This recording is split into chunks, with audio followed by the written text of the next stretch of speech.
Hello everybody, my name is Cole Warpgates. Welcome back to yet another CPL cast. Oh, you know what? I realized right as soon as I start the cast, I didn't update the week count because we're actually looking at games from week number 2. That's how you know I'm professional. I'm editing things at the last second. We are looking at games between Lettuce Attack and the United Emu Directorate in the Tier 2 bracket. A lot of recognizable names here, and some new ones, so I'm excited to watch these games. That all being said, let's get into it. Does the stream title really say Tier 1? Are you trolling me? I thought I fixed that. Alright, I gotta go into stupid Twitch panel. Hold on, guys. I'm very professional. Does it? Oh. No, it does say Tier 1. Oh, how do I edit this? Edit stream info. Here we go. Here we go. All right. Tier 2. We got it. We got it. Done. Okay. Now we can get into the game. We're starting off with the big one, I'd say, because it's going to be blobfish against JustBorisu. And games with Borisu in them are always entertaining.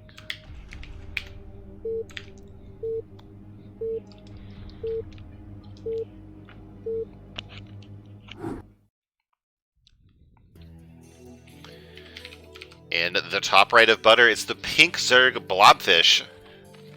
And the bottom right, as always in the blue Terran, it's JustBorisu. Now, like with every cast that, or with every match that you're going to see this week, we are starting off on butter. I think probably the most unusual map that we have in the pool. It's not like super weird, but it is new.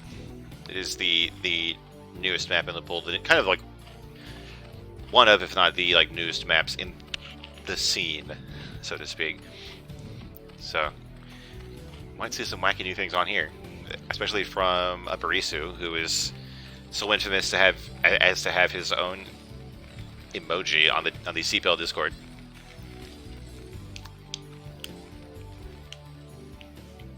Looks like Borisu is going to be walling off here in the main. This is one of the things that you can do on butter. Could mean that we're going to see some kind of mech play here, or some other kind of one-base tech, which is always fun to see. Meanwhile, it looks like blobfish is just setting up for a 12 hatch. Just the absolute #1 most standard play. I wonder, like, is there... Okay, so what I was about to say was, is there a matchup where one of the races picks one build as much as Zerg picks 12 hatch in this matchup? I don't know, maybe like Forge expand or Gateway expand, but like right now they're kind of even. I don't know. Anyway, as for what's actually going on in this match, no gas just yet from Borisu, so maybe not a tech build after all. Maybe just getting a little bit of extra safety. Scouting SCV drilling away at the natural hatchery. It looks like blobfish is going to get that gas ASAP, but we're going to head into some kind of 2-hatch play.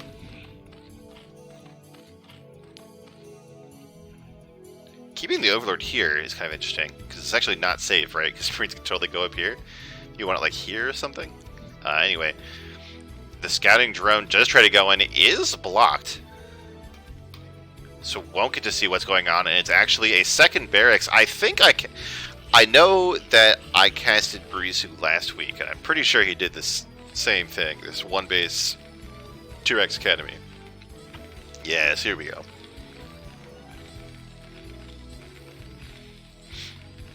So blobfish is definitely going to be suspicious.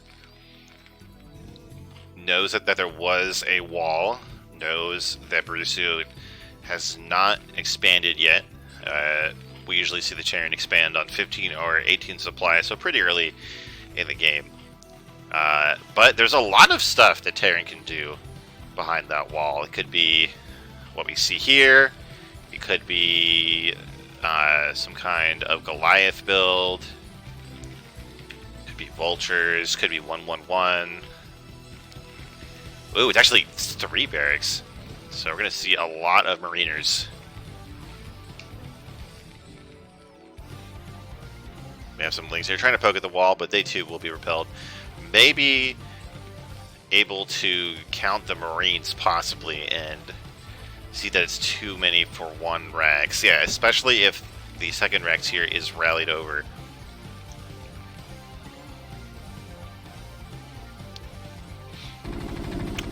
I believe Lings can get through here. It would just be one at a time and they would get chewed up by the Marines. We have a sunk here from blobfish just in case there's some kind of vulture headed out. You need a sunken your natural choke to keep that from happening. I think this would keep a vulture from running by to the main. Like, I think because it would have to go along this path, which would all be in the range of the sunken, it would go down. Even a second sunken here, maybe starting to figure out, yeah, if you can see a decent amount of Marines. NCX, this is the very first game that I've casted, so you haven't missed anything at all.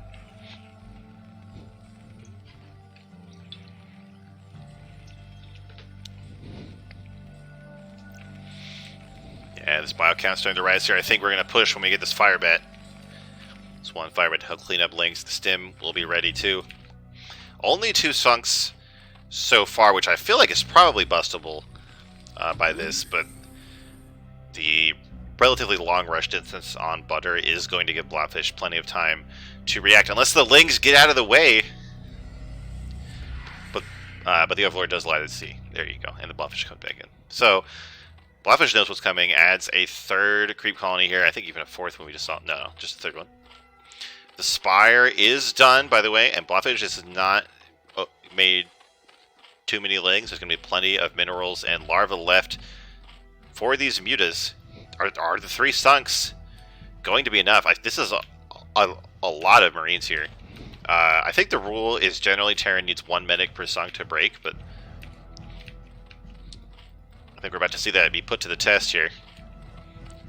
But we do have an eBay and the range upgrade for Marines on the way, so I don't think like this is like an all-in attack by any means.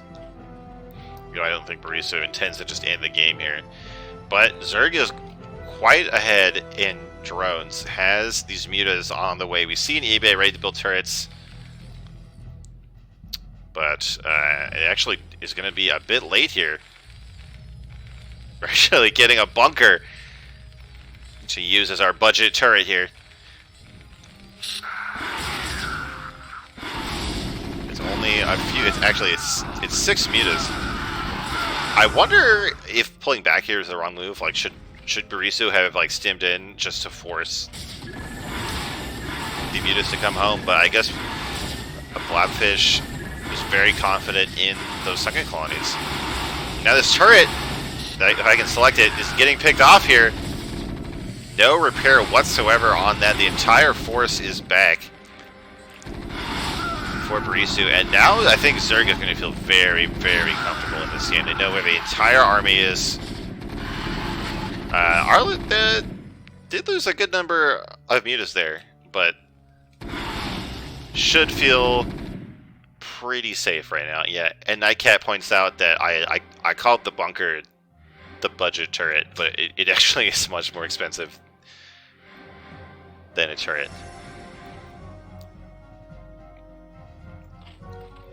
We have more mutas being made here. We have an Evo chamber coming up, and I believe this could indicate that we're going to see Crazy Zerg, which is pretty awesome. I think the only reason to start getting upgrades this early is to start the Carapace. Yeah, here we go, for your Ultras, and I think this makes sense. I don't know if this is something that blobfish just decided to do before the game started, but it makes sense for this scenario, because I feel like Crazy Zerg is a good like win more move. Like if you struggled a lot in the early and mid game. You won't get much from it, but Zerg is comfortably going to get up to 3 bases. These mutas are easily going to keep Borisu pinned back. So there's plenty of time to get up to those ultras without needing to rely on lurkers and defilers. Now, I am a Protoss player, so you know my understanding of this matchup is, you know, tenuous at best.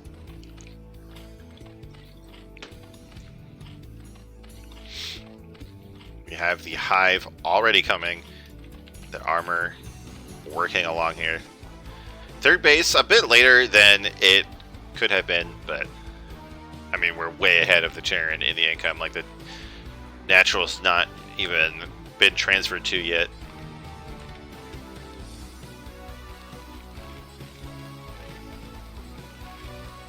I don't think Terran upgrades have started either. No, and this is going to be a big problem for Terran. Like usually Terran is like 1 upgrade ahead of Zerg if the game goes normally. So Zerg being ahead, these ultras are going to be invincible.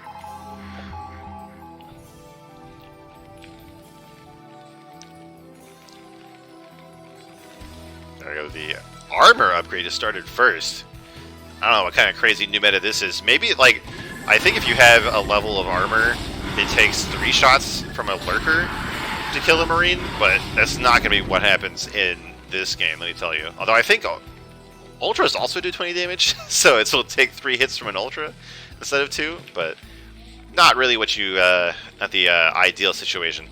The mutas did come in there while I was rambling, killed the turret again, killed some more workers. Like, Borisu is like really skimping on the turrets here. Like in a normal game where the Terran has a more conventional setup, we see a lot more turrets.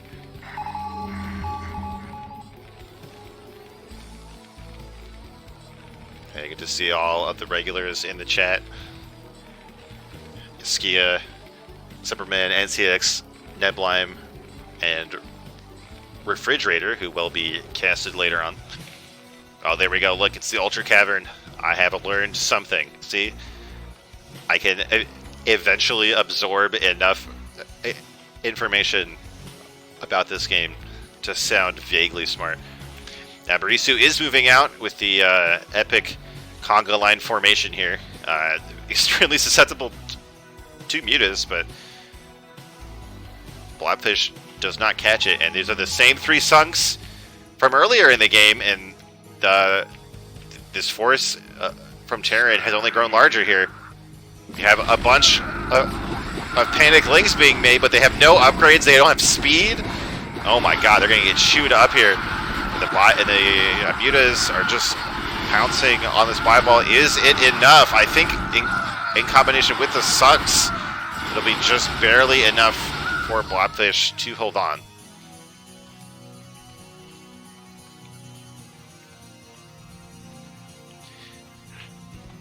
So what happened there? So I guess, like, it was funny that all those larvae was spent on lings that did nothing, because that actually means that there can't be any ultras right now. Now, instead there was like 9 drones made, which is not ideal. There's a 4th base coming up.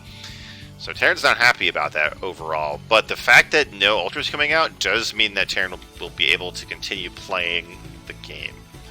And we are starting to see tech here. The factory is done, and the starport's coming up. You need vessels to deal with this. A radiate will basically make mutas obsolete, and it will make those ultras a lot squishier when they come out. We're seeing 2 Nidus canals being made? I guess we're having a Nidus for here, and a Nidus for here. Now we also see Borisu trying to sneak out a base here in what would normally be the 4th or 5th base location. This is one of my favorite bases to take on this map because of the one narrow entrance, but it is exposed to the cliff and it's very far away from Borisu's main and natural. So if blobfish finds it anytime soon, it will just have to be cancelled.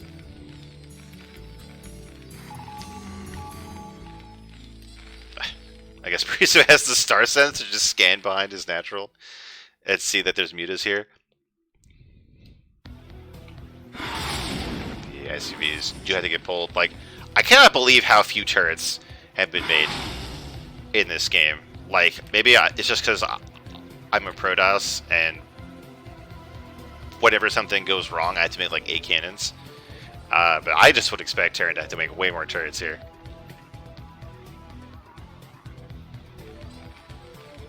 But why spend money on turrets when you can just spend money on a hidden base here? Alright, how are the upgrades coming along for Zerg? I think this is like 3-2 or like 2-3 starting? Like, is there a single ground unit I can click on to see what the upgrades are? Yeah, so I'm not sure what the attacks are because for some reason workers don't get the attack upgrade. Here we go. Okay, so we're on 1-2 for the Zerg ground. We're about to get 3 armor, which is going to be absolutely disgusting. Against the no attack upgrade Marines, they're going to have 1 attack. Now, I'm about to do something cursed. I'm about to try to do math on air. I think Ultras with full day upgrades have 6 armor. And we're going to have 7 damaged Marines, right? Like, it's going to take 400 shots to kill each Ultra, and 7 of them are being made. We do have the first science vessel on the way, and Irradiate being researched, but I do not envy Borisu really quick here. There's even, oh my god, there's so many Scourge. There's a dozen Scourge here ready to kill vessels. And look, there's not even Lings or Defilers or anything to support these Ultras. They're just going to run in here. They're going to be so beefy. That armor's not quite done, but honestly, who cares? Like, here we go. The Lings are here. We got the Quad G followed by the 5G GG from blobfish. And the classic wait in the replay and kill buildings to calm down move.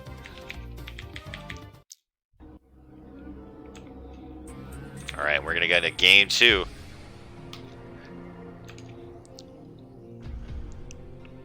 Anyway, I said that a few minutes ago I got a follow from Flying Brood War. Thank you for doing that. I appreciate it. Alright, we're going to get to game 2 here on Polypoid.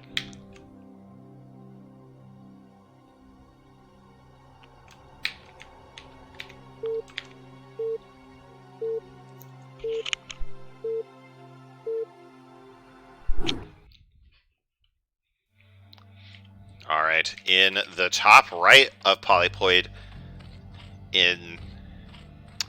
this isn't quite the weird flesh color, I think. This is more gray than that. I don't know. In the gray flesh color, it's blobfish. And in the top left,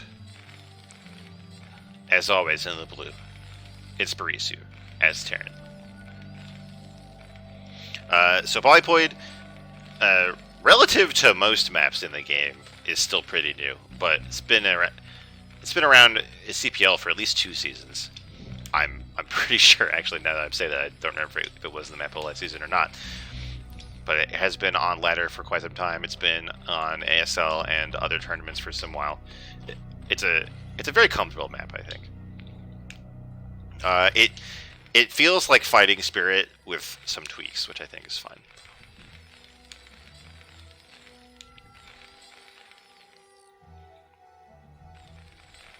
Now, it looks like blobfish is going to get the first scout up. And we're having Borisu build on the bottom of the ramp here, so I can figure out how to get the rebuild panels back. There we go.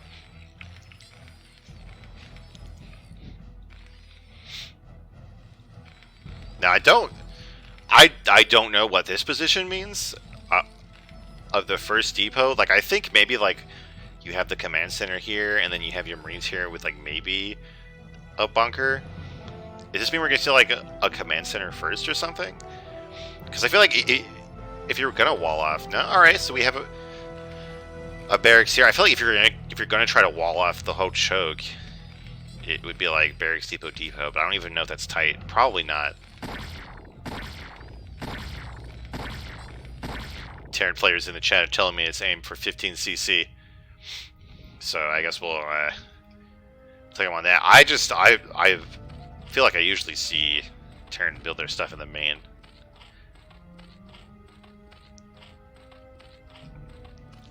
I don't know, guys. I'm pro-us.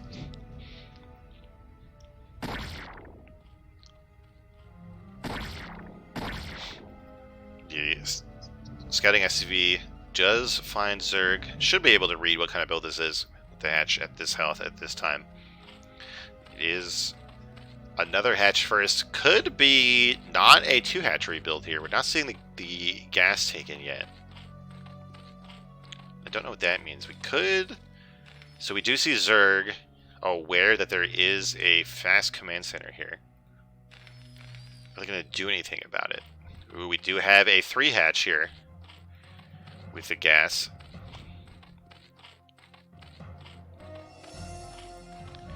So this build is like, it's a bit less popular. I mean, I think it's actually much less popular right now. A 2-hatch meta is pretty strong, but it's still totally fine. The tech's going to be a bit behind, but the production is going to be higher, which I think is completely fine for Zerg. You know, even for CPL players.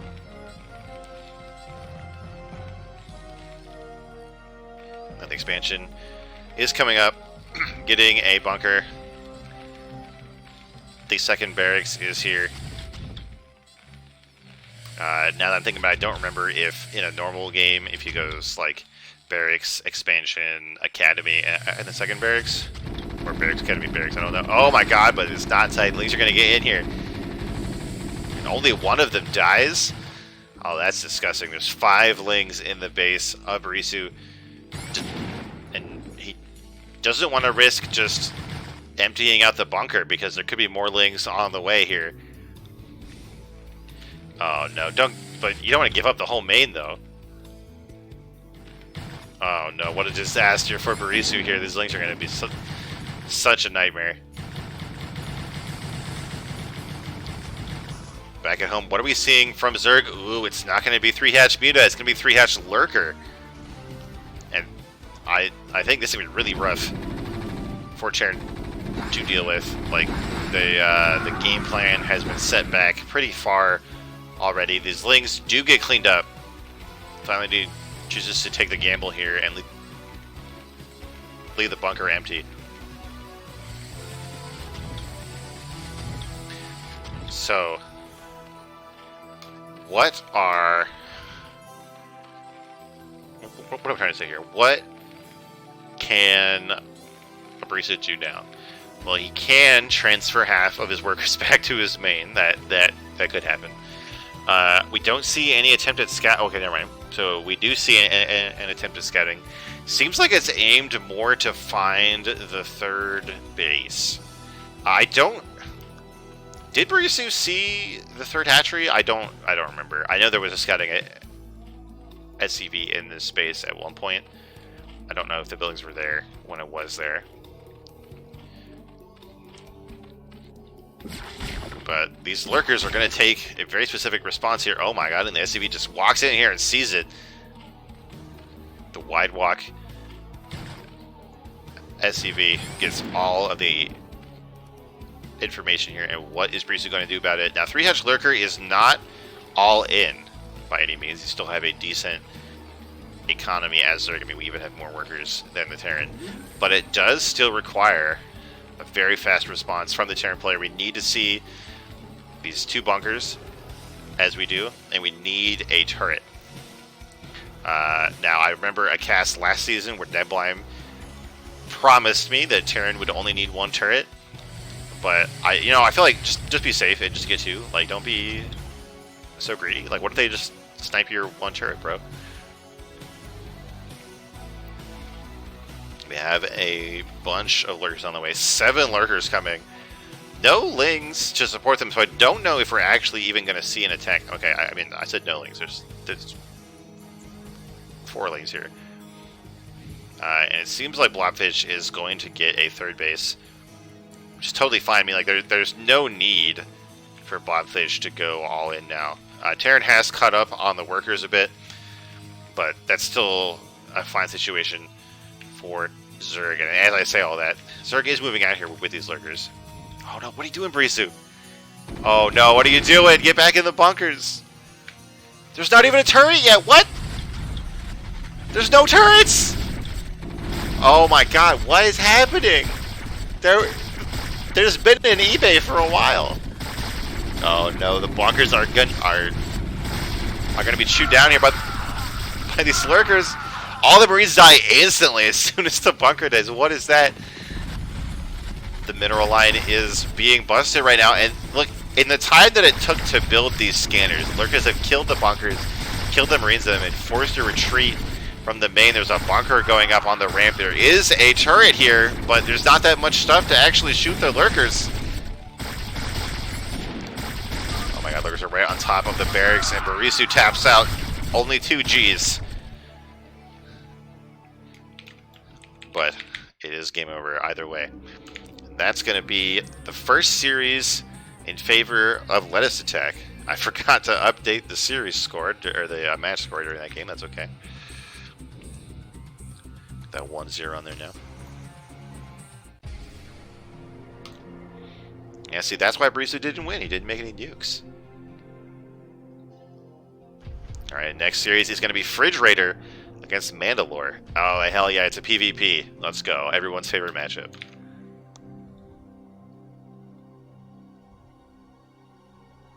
Alright, I'm going to refill my water bottle. I'll be right back, guys. We'll get into this series.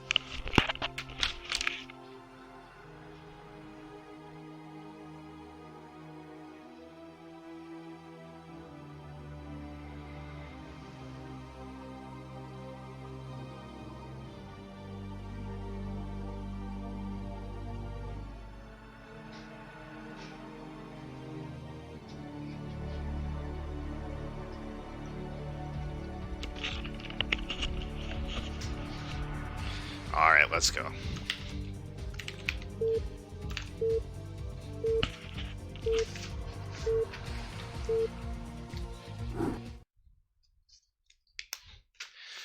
Alright, here in the top right of Butter is the Protoss player. In the grayish blue, it's Mandalore. Fighting for the UED. And the bottom right is the magenta Protoss FridgeRaider. And when I looked at the overlay, I just realized I screwed up my goal to actually follow the overlay rather than the order of the folders. But that's fine. Oh. Alright, oh, there we go. Alright. So this is going to be a PvP on is Butter in the matchup. Yes, I can tell you it is. But there actually have been multiple series where people used the wrong version of Butter. Now I think this one looks like the right one so far. We'll have to see when we get to the third base. I know that there is one version where there's cliffs here, rather than like the oil water. What are you guys talking about?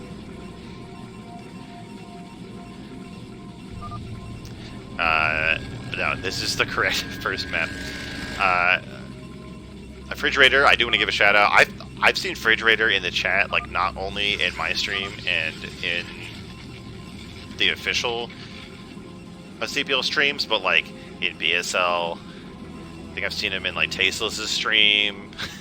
Like it's like every stream a FridgeRaider is there. It's pretty sick.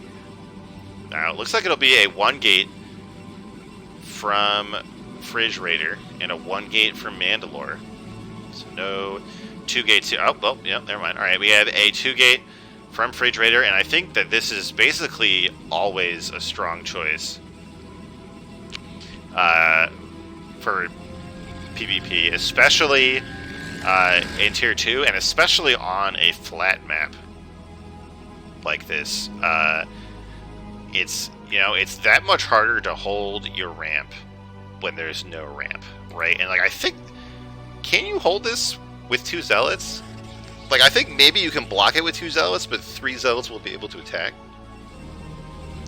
So there's not much of a defender's advantage here for Mandalore. And then of course there's the whole like rock paper scissors tech choice of PvP that always gets messed up by the lack of a ramp, because like just going Goon Man gets that much stronger, but then because Goon Man is stronger, you can go DTs, but then because, like, you know people are more likely to go DTs, you might be more likely to go Robo, which is less advantage against Goon Man, so there'll be a lot of mind games here. Now, this is the more modern 10, 12, 21 2-gate from FridgeRaider, so we're going to see like 3 Zealots, and then get back into that tech to get a more normal looking build. It's not going to be like just Zealots for the rest of the game, or like not to like get 5 Zealots and then try to expand 2-gate that you see on the ladder a lot. And what is Mandalore going to do about this? Mandalore has seen it, opting not to even like try to hold the choke.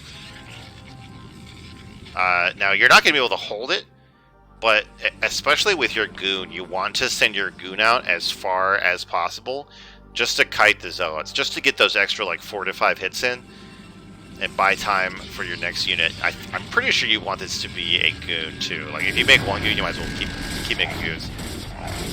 Now, fighting in the gas line here. FridgeRaider's gotten 2 kills already, 3 kills. This is pretty brutal here. Like, FridgeRaider not even trying to fight the army of Mandalore. I think that's like a 4th kill. You really need to see some pretty sick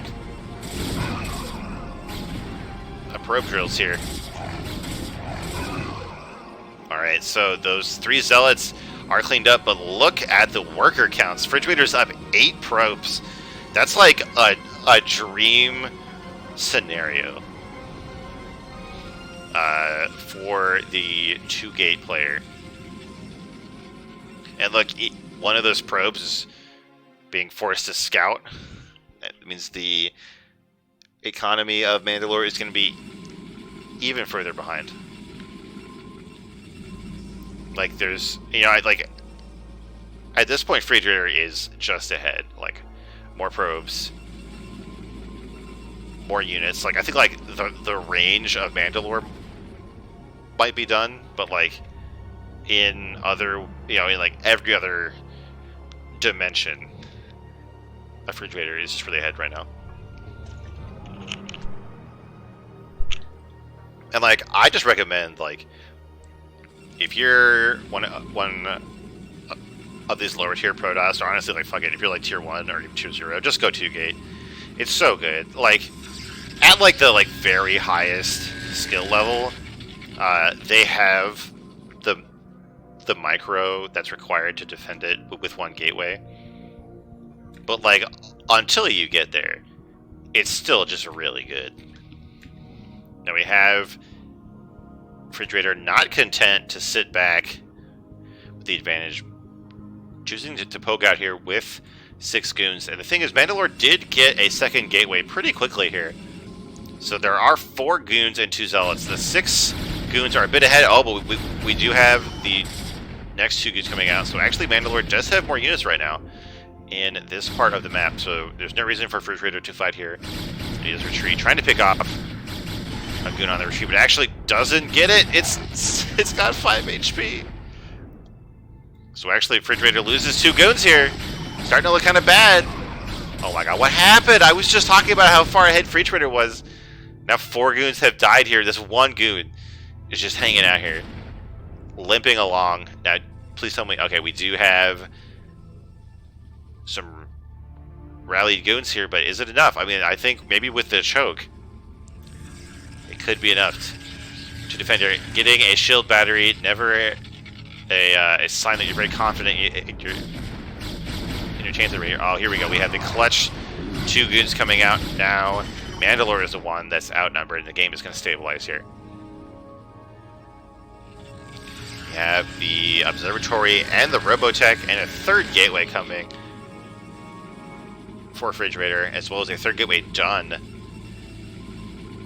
for Mandalore. It looks like Mandalore just skipped the observers, which I think is a reasonable choice. Like, we know that the tech for FridgeRaider is going to be delayed because of the 2-gate, and then when you see this many goons with range, there probably isn't going to be gas to put into DTs.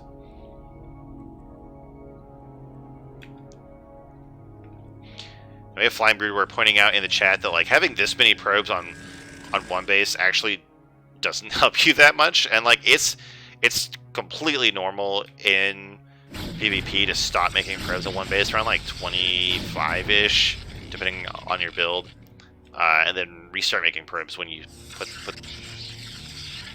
this base down.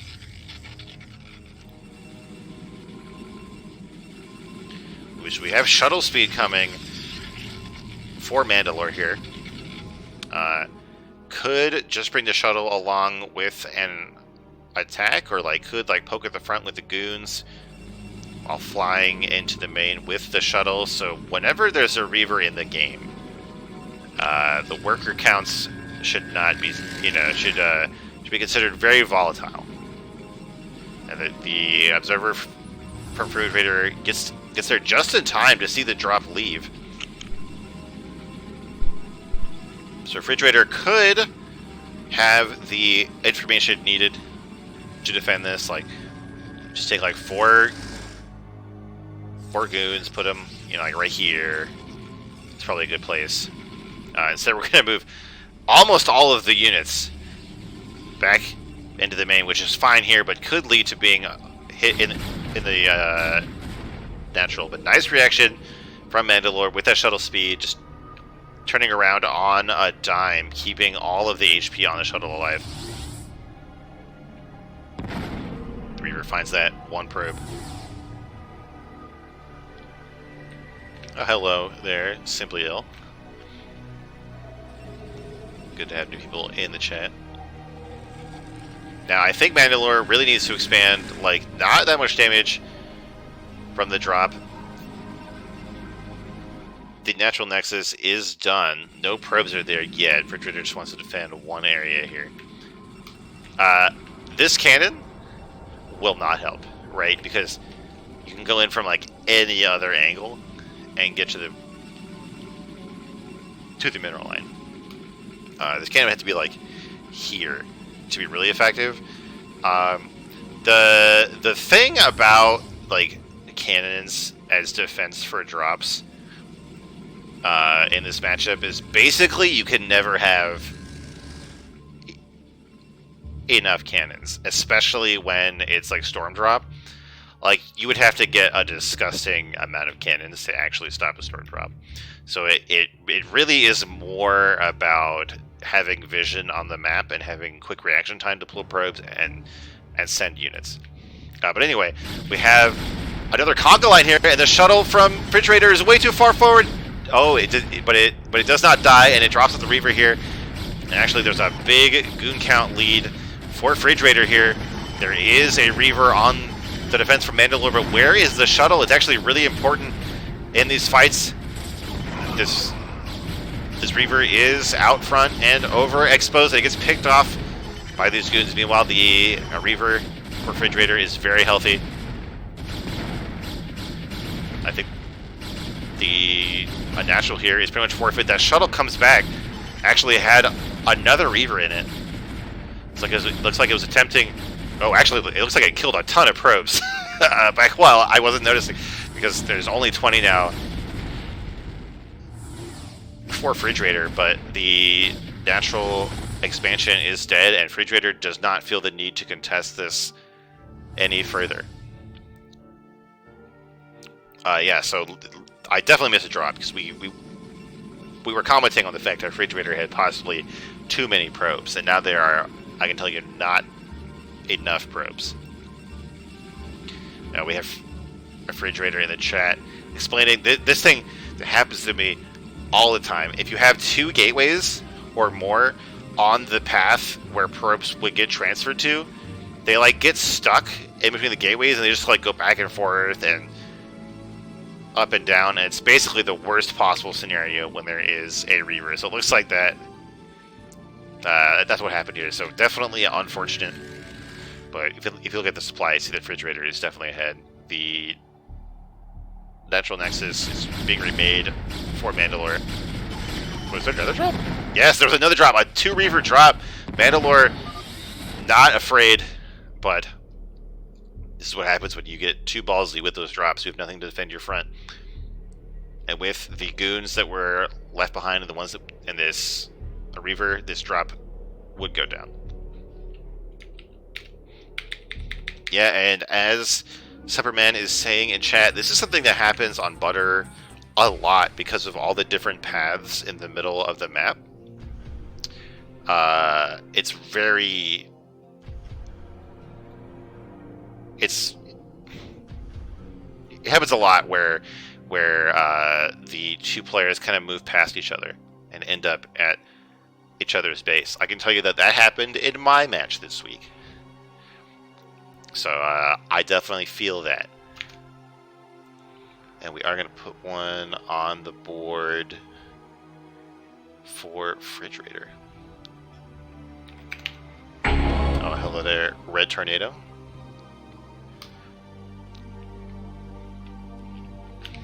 Alright, let's get into game number 2 here on Polypoid.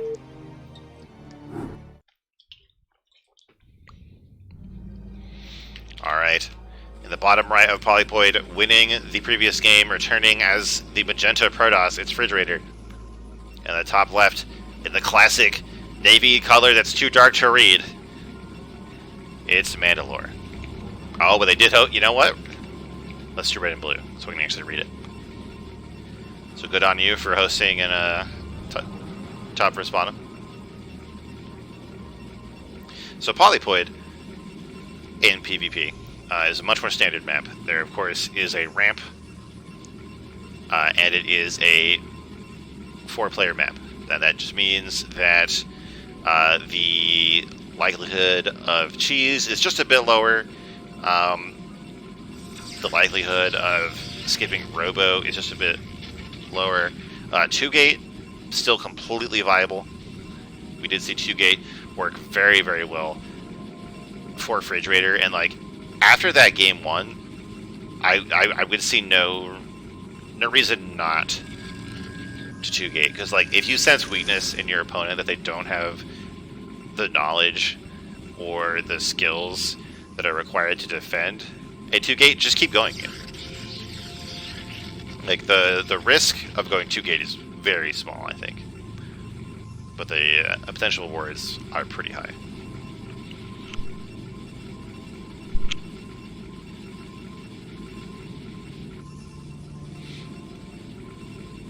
And I think we are going to see that we actually have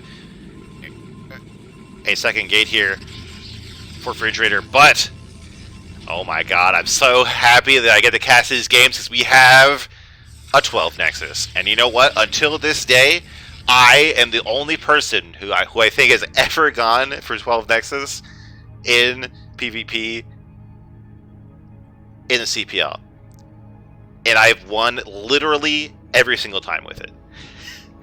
And I think we're going to see that, like, this is a really strong position for Mandalore. Like, it's cross-map versus 2-gate. Now, I hear you saying, how can 12 Nexus possibly be good against 2-gateway? But 12 Nexus basically is 2-gate, you just get a Nexus first. Like, so by the time the Zealots from FridgeRaider make it to the base of Mandalore, the Zealots from these gateways will spawn. But actually, so we're seeing this variation of the 12 Nexus where you go Gateway and then Forge. This has become really popular against Terran lately. But this has been around in the dark, you know, the hidden iceberg of PvP for a while. I prefer the 2 Gateway variant, but with the cannons, you like give up any chance of being aggressive, but you are safer, and you save some money by making cannons rather than Zealots, which will let you tech up faster. Now, 2-gate is going to be in a pretty rough spot here unless FridgeRaider can get in here and kill these cannons. There's going to be kind of like a spooky window of time here. But with 3 cannons, like, it's going to be hard to do enough damage to kill them. This first one is almost up. Would like to see some probes being pulled here for Mandalore. You cannot let these cannons fall. We have cannon number 2 finishing. number 3 is on the way here. So very close to being broken here. Maybe a FridgeRaider could have like tried to run one zealot to the main. I'm actually less familiar with the Forge variant. I don't like it as much, and I'll explain why. So which actually, oh my god, this is like the correct reaction that we're about to see here. So the right way to deal with 12 Nexus, assuming that you opened one gate, is, okay, maybe not then, is to proxy a Robo and then slow crawl a Reaver to kill these cannons and then kill them. And if they go for 2 gate 12 Nexus, you have to get 2 gateways first and then like try to proxy the Robo like here, or like, I don't know, this map is weird, I don't know where you can build it, like here or maybe here. Against Gateway Forge, you can actually like get your own Forge and like cannon contain them while you get your Robo much faster. And you need the cannons because normally when somebody goes for Gateway Forge, they can go for DTs to try to kill your Reaver if you don't get Observer or cannons. But I'm actually not sure what we're going to see here. You definitely don't want 3 gateways before your Robo. Yeah, I think maybe FridgeRaider is a bit confused. This feels more like a Forge against DTs. And like in a normal game, if you see that your opponent expanded, not at 12, but at like 30 supply and got cannons, that screams DT. But, oh, here we go. So we do have the Robo. I'm worried it's going to be kind of late. Like, it's like a very narrow window of time before the 12 Nexus player. Yeah, they start throwing down gateways. Like, the win condition for the 12 Nexus player is that you get up to 6 gateways with range upgrade goons and, like, a +1 upgrade and, like, 1 observer to not die to DTs. Like, that's your ideal scenario, and at that point, your opponent, basically, they can't have the same eco and army as you. Now, by the way, you can tell I'm so hyped to talk about this build. Like, no one ever does it. And I've had this whole speech ready to go. I'm so hyped. So we'll have to see here. But, like, very soon, like, Mandalore is just going to have more of everything, right? Like, more goons, more probes, not more tech. That is basically what you give up by going for this.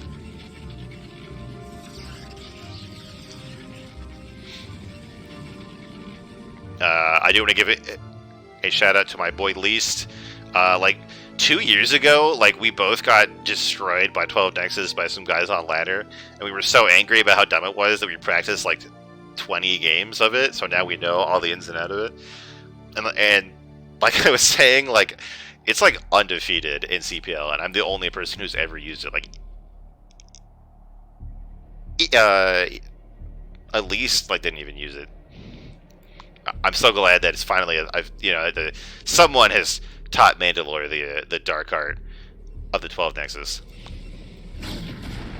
And we do have the Reaver finally being made here. Oh, actually, no. Hold on, the Reaver done here. Does have a fair bit to walk here, but... Oh my god, oh, you don't want this to happen. You don't want this Goon to run out of the safety zone. Oh my god, Goon, why? Doesn't get punished for that. Alright, I think Mandalore could maybe wait for like one more round of goons while the Reaver kills the cannons. But is choosing to come out right now.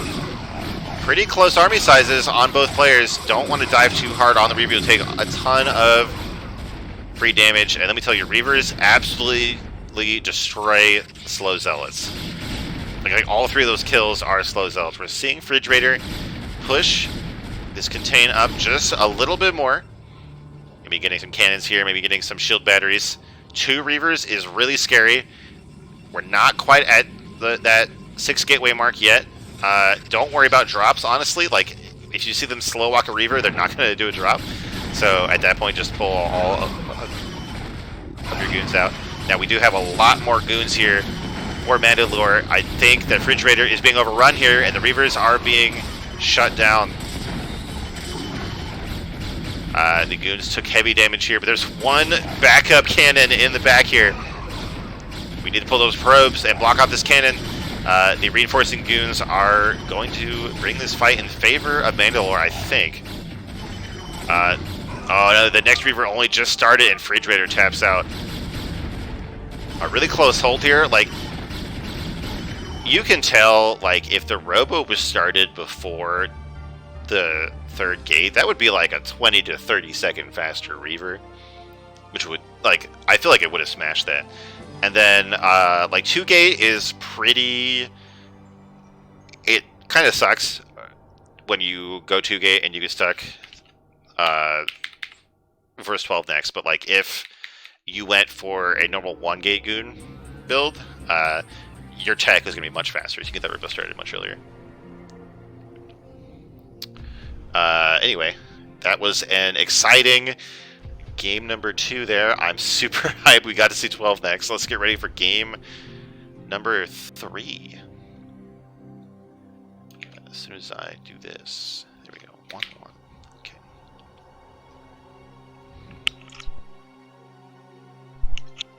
What the lobby did not want to make. Hold on, hold on.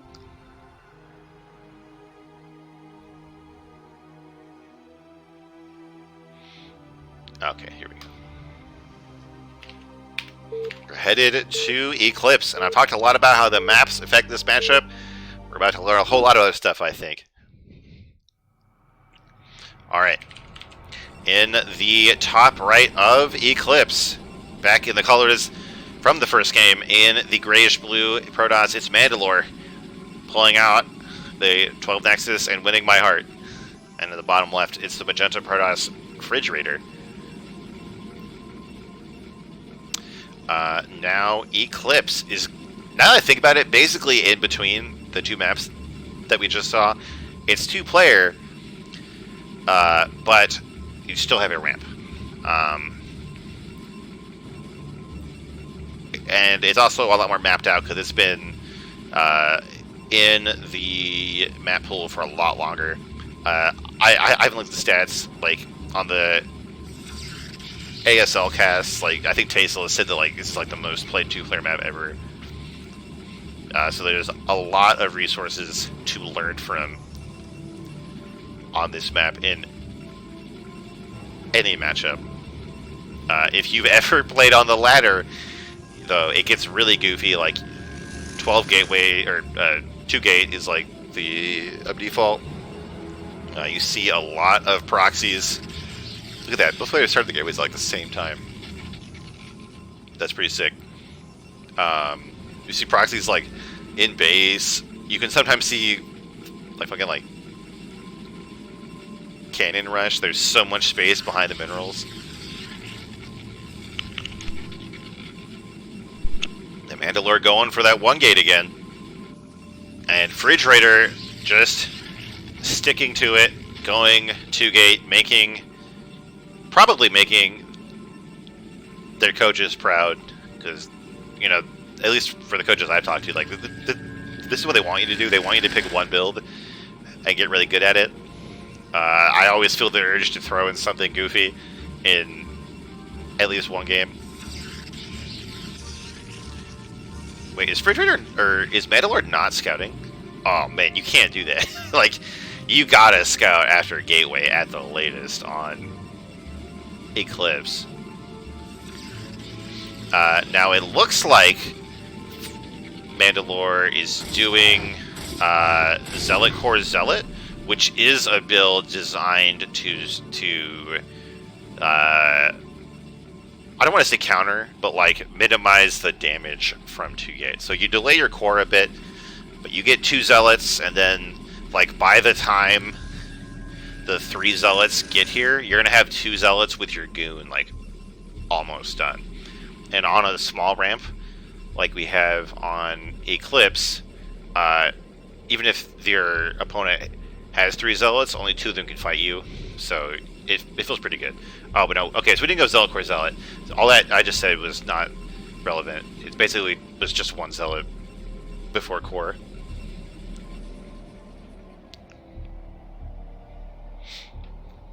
Alright, so we have these 3 zealots crossing the map. We're going to see the same mistakes that we saw from Mandalore before. I don't like going zealot, a goon zealot, and you just want to have this goon like sitting here, and then just think about like you'd be like shoot and then pull back and then shoot and then pull back and then shoot and then pull back, shoot and pull back. That's like 4 shots for free right there. Oh, now we're blocking the ramp here. Okay, we do have 2 zealots and a goon versus 3 zealots, but they're just headed right for the probes again. We see a faster reaction here from Mandalore. Oh no, but not drilling quite correctly here. A bunch of probes going down. You can see FridgeRaider is a ton of probes ahead here. And not just from kills, but from consistent probe production. But still, this was a better hold than the first game. So props to Mandalore for that, but not good enough, I think. I think FridgeRaider is still pretty far ahead. You can see that Mandalore is trying to be on the attack here, but FridgeRaider is going to have like 4 dudes when those units show up, so forget about it.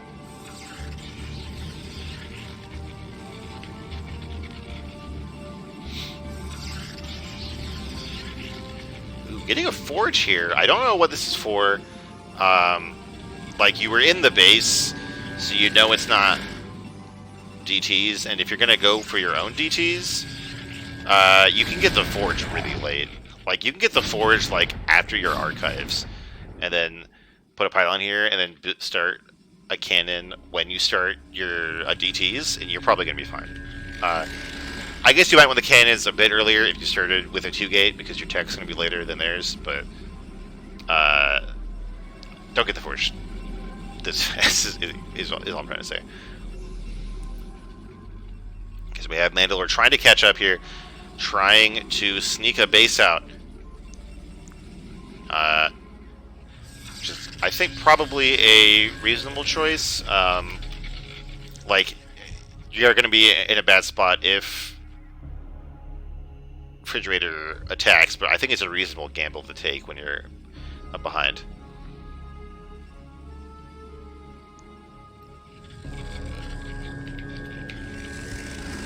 Oh yeah, and people in the chat point out, I'm pretty sure FridgeRaider saw the robo, so you don't really want to go into DTs when you see a robo. That being said, there's no observatory. I think we're just gonna go shuttle Reaver and then like pray that we kill a bunch of probes. So it's completely possible, if very embarrassing, to lose to DTs even when you made a robo.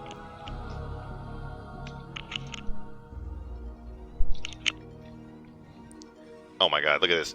So this pylon, A, scouts for drops. B, if it turns into some weird like DT versus DT like base trade, you have a building hiding on the map. And then maybe like you put a cannon here so you kill their DTs. Smart play, smart play.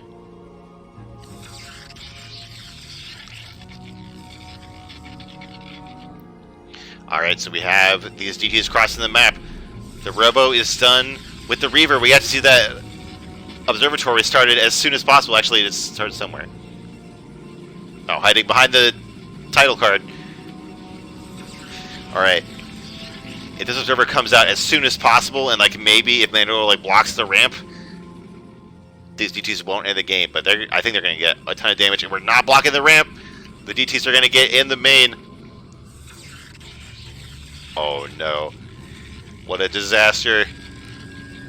Oh, the robo didn't even start the observer. Oh, it just, you can see the panic. 3 observers start as soon as possible, but the DTs from FridgeRaider are split, 1 in each base, and oh my god, this feels so awful when you're in Mandalore's position here. But this is PvP, folks. This is the true gentleman's matchup right here. You make invisible men, and you win the game. But Mandalorian's going down to 9 drones for a second there. The DTs get one final kill, but this is pretty rough here. Oh, and there's even a cannon in the mineral line. The Reaver does take it out. There's a bunch of goons here, though. I have a hard time believing that this Reaver is going to do as much damage as the DTs, and it gets cleaned up by the goons, even the shuttle, too. I think that was the death of Mandalore's dreams right there as well. Whoa, what the hell? Okay, so you've heard of the Templar drop. How about the Templar walk and just storm on the goods? Now, it killed the Observer, and it would be so sick if there was a DT behind that just ran to the base when the Observer died. So I assume that was just like a missed rally, especially if we had this goon here. I bet for the DTs, the gateways were rallying. Oh no. Alright, making a sacrifice to appease Mandalore. I like that we have another pylon out here on the map to scout for drops. I'm a little worried we're going to have a spicy hidden third nexus when we actually don't need one. If you're wondering at home, the follow-up to going DT expansion is to get a bunch of cannons and try to get like 2-3 Templar with Storm. I think just 2, because you're going to have 2 gateways. That way, even if your DTs didn't do a ton of damage, you have a very strong mud defense with Storm. And Storm is like the tech that you want to get to the late game anyway. So it's pretty sick follow-up.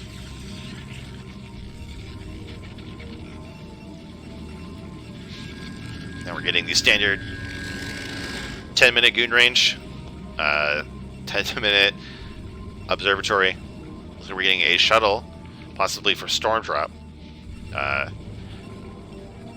And actually, Mandalore is like a god at probe production apparently, because it is catching up very quickly.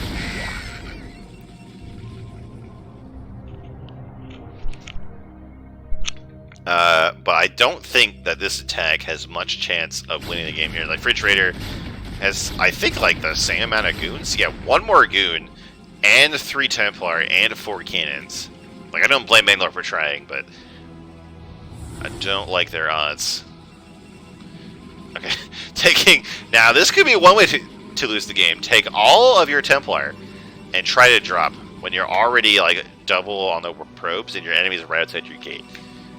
If there was a way to lose the game for FridgeRaider, this could be it. Like, what if this is just like is a shuttle, you know, is like misrallied and just flies right into the goons? We'll have to see here. Meanwhile, back at home, Mandalore is getting another Reaver. Ooh, actually, that's a second other Reaver. There is a speed shuttle here, headed to the front. Might be useful to break the front with those cannons or drop again.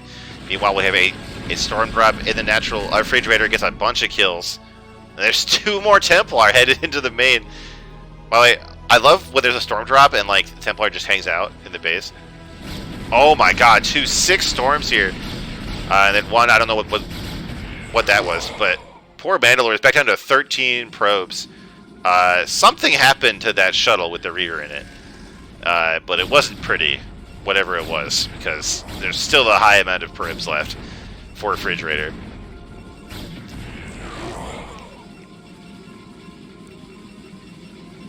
And the poor Templar who's just hanging out does get cleaned up. But dude, I love that, like, late game in a PvZ, like, a storm drop, the Templar is just there, and he slowly rebuilds the energy to kill drones. That's so funny. Ooh, FridgeRaider trying to come out and snipe the Observer, but there's not even, like... oh, here we go. Snipe the Observer, and then 45 seconds later, you'll get some DTs. Here we go. There's a shuttle with 2 Reavers in it. Maybe it did just pull back. We got storms here from FridgeRaider. We have the Templar trying to hug the goons to death. 1 Reaver does go down.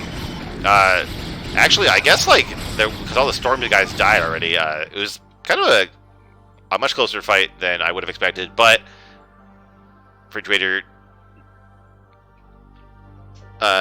does manage to pull it out and win the series here 2-1.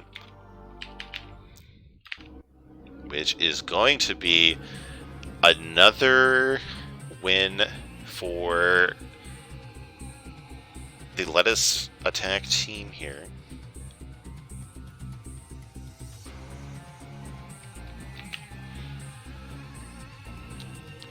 That means we're going to go into our next series. Next, we'll try to make it worst against grimZ, if I remember to load the replays in the right order. Once I reset the score as well. Okay. But yeah, very exciting PvP series. Definitely a lot of the highlights that I enjoy from that matchup.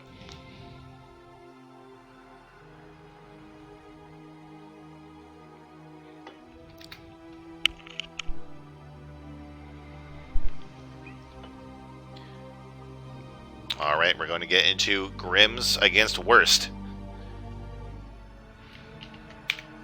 Okay, PvT.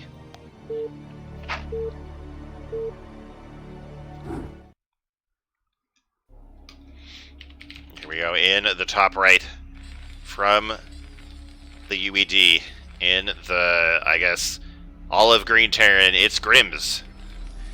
And the bottom left, just in the green Protoss, it's worst. Now, if I remember correctly, grimZ is a substitute. I don't remember who they subbed for. But I remember seeing in the CPL chat that this was a sub. Looks like we had some lag issues here. This is kind of the reality of CPL. We have players from all over the world in this league. I know that the UED team is not entirely, but like largely Australians and other people from that part of the world, so the internet has to be carried by pigeon to get there, so you know there can be some lag issues. Worst, I know I have seen their name in a previous CPL seasons. I don't remember anything about their play. I see Flying Brew War ask about a shield battery if there's lag issues. A shield battery, if anyone doesn't know, is like a community-made like server and like special client for Breed War. I don't think shield battery would really help because once you're in a game, it's just like a direct connection between the players. It doesn't go through a Blizzard servers. So unless there's like a lot of like back-end optimization on shield battery or something, I don't think a connection would be better. Now I am kind of shocked to see a PvT on this map without a gas steal into Nexus first. I've been watching too many BSLs and ASLs, I guess, because man, that feels so good when you pull that off. But grimZ, or no, but worst is a player of honor apparently. Let's grimZ get their gas. Doesn't go 12x, does not proxy a gateway, but honestly, like, it's still totally playable for Protoss, even if you don't. And like, if you didn't want to practice, okay, hold on a minute. I just realized Eclipse is supposed to be map number 3. I don't know. Oh my god. Okay, so we saw a battle SCV kill a probe in the Protoss main. I'm gonna assume that this was actually game 1 because it was labeled that way. I can't believe it took me 3 minutes to realize that. If anybody in the chat can confirm that this is the first game, that'd be nice. The only reason, like, so I know that we've seen people get confused about the map order, even in game tonight. The thing is, like, I think the games are labeled by the app. Like, I think like they're like renamed, but by the CPL app. And I don't know how the CPL app would know what the order of the games is. Like, I don't know if they get to read, like, when the maps were played, like when the file was created, or like if it knows the maps and then tries to fit them into that order. I don't know. That's my only thing that might made me think that the games are just mislabeled. But anyway, back to the point I was gonna make like 2 minutes ago. We do have two-player maps in the rotation for week 2, and right now, like, Protoss is just straight up bullying Terran on these two-player maps with gas steals and proxies and fast nexuses and reavers, like, all in the same game. So Terran definitely not too happy when they saw the maps for week 2.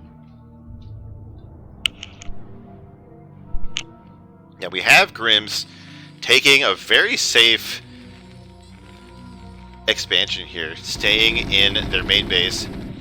Ooh, and actually going for FD here. This is like a Stone Age build at this point. It was really popular like when Remastered came out. Okay, I can tell you, you know what, this is not how you want to FD. You want to keep the Marines with the tank? Yeah, well, anyway, so we're going to have a tank, a bunch of Marines, and a few SCVs here, try to cross the map, and then be joined by vultures as they rally. Now, grimZ having a bit of unit control issues here. Everything is kind of getting in each other's way here, but this push is crossing the map. The thing about this, like, this map is really good at stopping these kinds of pushes from Terran if Protoss just stays on the high ground and picks off the units. But worst, kind of panicking here, kind of pulling back, does manage to snipe a vulture, which is really important, but takes a mine hit that takes out a second goon. And this, a natural nexus, I might be in trouble here. Yeah, these goons are pretty far away here. Oh, this is not a bunker, this is a depot. This is the Manor Depot here at the bottom of the ramp. And actually, I think the nexus will live. We don't see any follow-up on this from a grimZ. Which is fine, I think. Well, okay, what's going on here? Alright, please go save your nexus when you get the 4 goons. It's one tank. Okay, come on.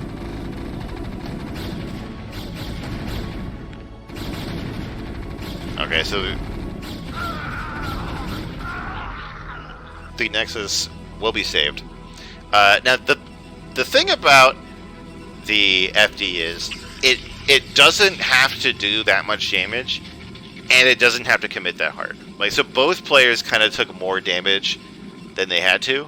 The point of FD is really to push the Protoss back to their base and then like put out mines, because like, if you put mines out here, you basically soft contain Protoss in their base. Oh my god, a reaver. So we're really worried about this push. And you have map control until they get observers. That's really what FD is for.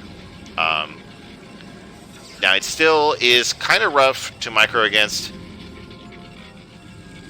for the Protoss, so at the CPL level you can see a lot of unnecessary damage being taken as I bump my mouse. And so that push got more damage than it should have, but by committing to it, grimZ has kind of put themselves in a scary situation here. All of the mines were laid at the front of the Terran main, which is great for defending like DTs or goon harassment. It will not stop this drop. It will not scout that drop. These goons could maybe... Well, yeah, so the goons can't safely cross the map without risking them running into mines, but like, they actually could leave, right? You can look at the map. Maybe like if there was an observer from the robo, they would be out here. Anyway, this drop is going to be at the completely undefended main. It's going to be in the main. The drop is going to be in the main. Okay, there we go. It does give grimZ time to bring some units here to defend. No anti-air just yet. There is an armory to make alives. Oh no, don't trump the Reaver. Okay, we get a few SCVs and we get out with the Reaver. When you are going for a Reaver drop, it's really helpful to bring 2 Zealots, or maybe just 1 Zealot, or maybe even a Goon, if you must, with the drop. And part of that is because, like, if you know that there's tanks there, you can drop the Zealot and then drop the Reaver. That way the tanks will waste their first shot on the Zealot, and then you can get off like a 6 Scarab and then pull back with Reaver. Now we have this Observer here for worst. This could be a bust here. Oh, grimZ leaving their base at exactly the wrong time. But where's the shuttle? The shuttle is lagging behind here. But is it even necessary? The tanks are completely exposed. Goons are focus firing on these tanks here. These vultures are desperately trying to lay mines, but the mines hit everybody. As I have said, mines have no friends. And worst, lost a lot of goons at the last second there, but I think that's a trade that a Protoss is willing to take. Whenever you can trade for tanks, it's pretty good. And the Reaver, with the Reaver still being alive, I mean, there's still no turrets. There's still no Goliaths. There's not a Wraith. There's nothing here to stop this Reaver from just going onto the main. Oh, but look at this. These 4 vultures from grimZ taking advantage of worst odd position on the map. Actually, 2 shuttles. We're going to go for a bust here. So these vultures might be able to get some probe kills, but actually a cannon and 3 goons are here. So only a few probes do go down. It's a very early cannon. Oh my god, and a DT. Dude, worst is bringing out all the tricks. Especially when there's like so many mines on the map already. Like I thought we were about to see like a bust from Protoss. And actually, like there's not even that much to defend here. You know, with like a Zealot drop here and here, while the goons kill the mines. Like I think Turn will be dead.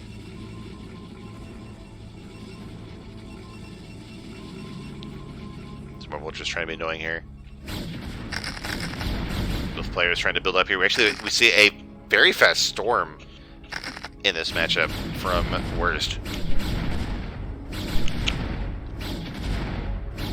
Storm becoming more popular against Terran lately. We saw that Storm drop build a lot last year, but even mixing him into your like regular army, Storm's pretty good. Will end up delaying carriers or our arbiters if those were going to be the tech of choice from worst. But definitely have a lot of potential to do damage. Here's some scans from grimZ. It's like that was a scan in the main here. Getting caught up on the tech. Worst definitely wants to be aggressive here. Actually already has the speed upgrade. Yeah, grimZ did step out a bit too early a few minutes ago in that first fight. Actually looks to be gearing up to do it again. And if you're going to do that, you have to kill these mines. There's 2 shuttles here that could drop off units to a mine drag. Oh no, this is way too close. And there's even an observer here to see it. Oh, here we go. The Zealots want it. They want this mine drag. Oh no, the Zealots kill the mine, I think, so they actually don't get the mine drag. They do get 1 of these tanks, 2 of these tanks. For 3 Zealots, that's a deal. Look at that, that Zealot clears out a bunch of mines. Don't see any kind of follow-up here from worst, but these are some decent trades.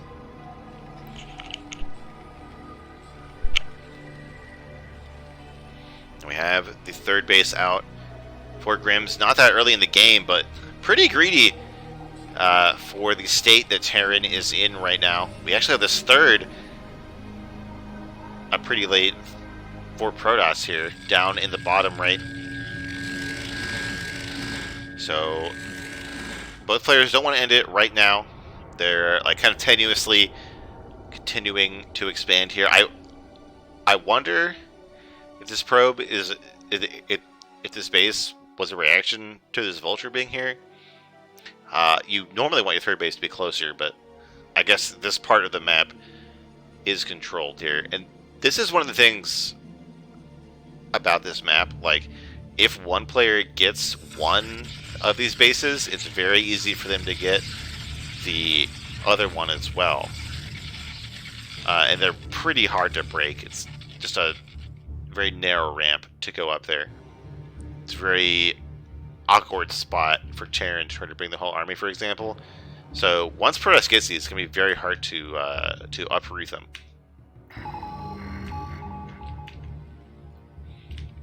Let's see. Oh wait, so we have Terran on 1-1, while Protoss is only on 1-0 right now.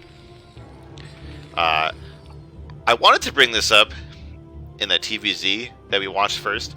Why do we say that it's 1-0 when the armor is listed before the attack? Right? Like, shouldn't we call this 0-1? Not 1-0? We have like an attack bias because as humans we're inherently violent creatures. I don't know.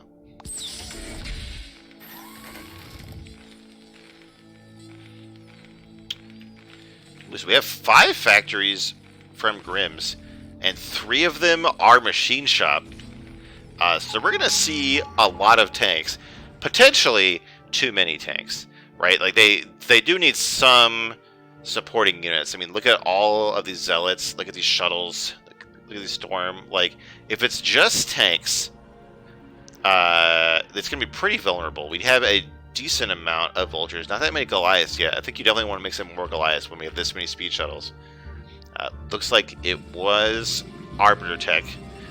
Eventually, you can get there pretty easily from the Templar Tech. Ooh, we're seeing Worst start to move out here on the map, or I mean, into the aggressive position here of the defensive position of Terran. Anyway, there's Zealots on this thing. Oh my god, a big mind drag. And Protoss took a lot of damage to get to this point in this fight, but Jesus.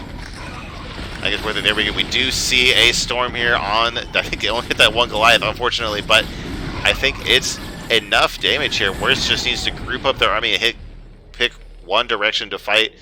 I definitely like just going up the ramp.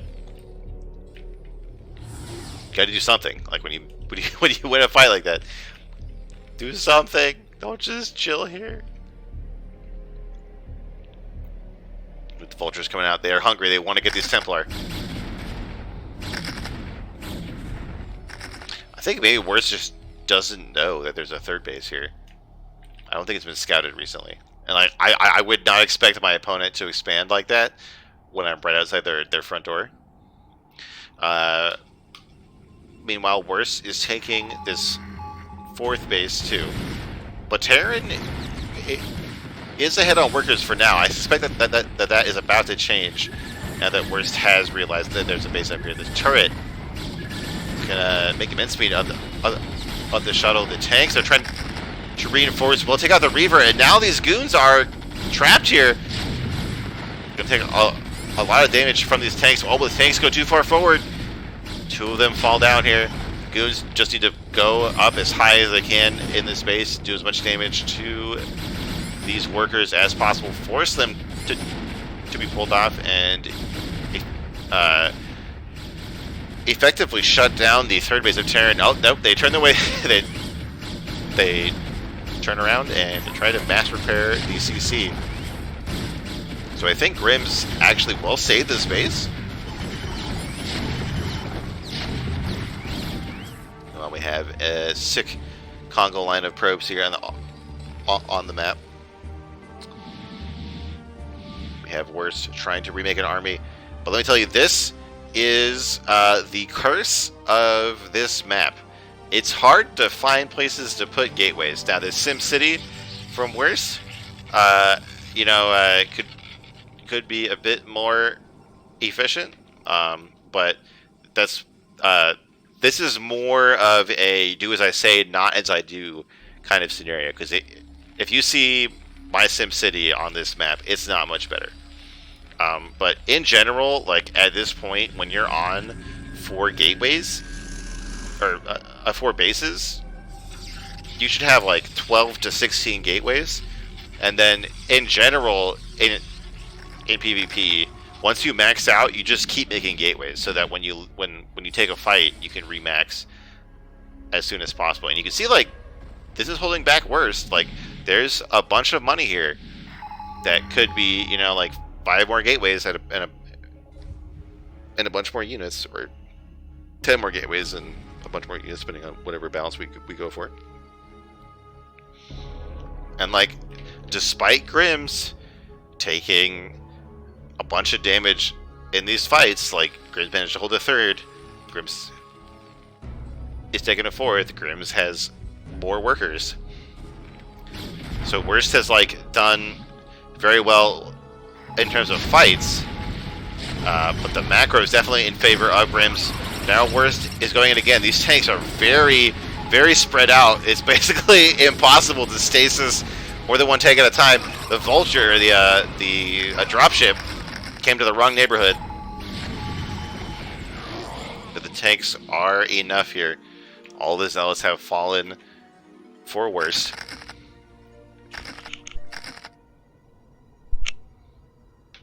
And grimZ is actually ahead on supply now, and that's never where you want to be as Protoss. Stormwraith 1 Vulture. Like, oh my god. Like, equal on bases, behind on workers, and behind on supply. This is a Protoss nightmare.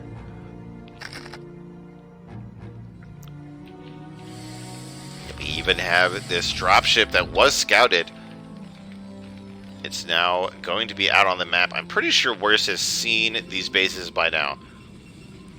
And let me tell you, when I was learning a remastered, this part of the game pissed me off so bad. Because, like, Protoss has to wall in these bases. Like, realistically, like, the only way to keep vultures from just driving into your base is to wall in. But then once you wall... What is this Scoot doing? Got 4 kills? That's a hero. That was Phoenix right there. But then once... Like... If the vultures do get in your base by being dropped, or even, like, mine bugging themselves through the pylon wall, now, like... You can't get goons in here, right? Like, worst has to, like, break down their own pylon wall, or, like, get a shuttle and ferry goons in here to stop these vultures. And we did see a decent reaction here, pulling some of these probes, but when you're this far behind it, every dead probe is a major loss here. Oh, we didn't even have stasis. Okay, so stasis is about to be done here, and there's going to be the mana for 4 stasises, which could be pretty brutal. It could be like every tank, like 1, 2, 3, 4. So that could be the window that worst needs to break in here. grimZ does have a lot of ground to cover. By the way, okay, I've had this rant before. While we see this whole drop go off. But like, Terran players, just repair the command center. Right? Like, grimZ was repairing it before when the goons were killing it, which means grimZ stopped repairing it. Right? Like, grimZ was repairing it, saw that it wasn't done yet, and chose to stop. Like, especially when there's no wall. And when it's this matchup where Protoss can teleport the whole army to come kill a base, right? Like, just repair your command center. And my rant about vulture drops notwithstanding, it seems like they all died to cannons in these bases. So worst... Actually, those are the only 2 mining bases left for worst. Definitely need to start getting like this base, and maybe even this base to really lock Terran out of just having more money for the rest of the game. Like right now, Terran is really mining from 3 bases for a brief period of time.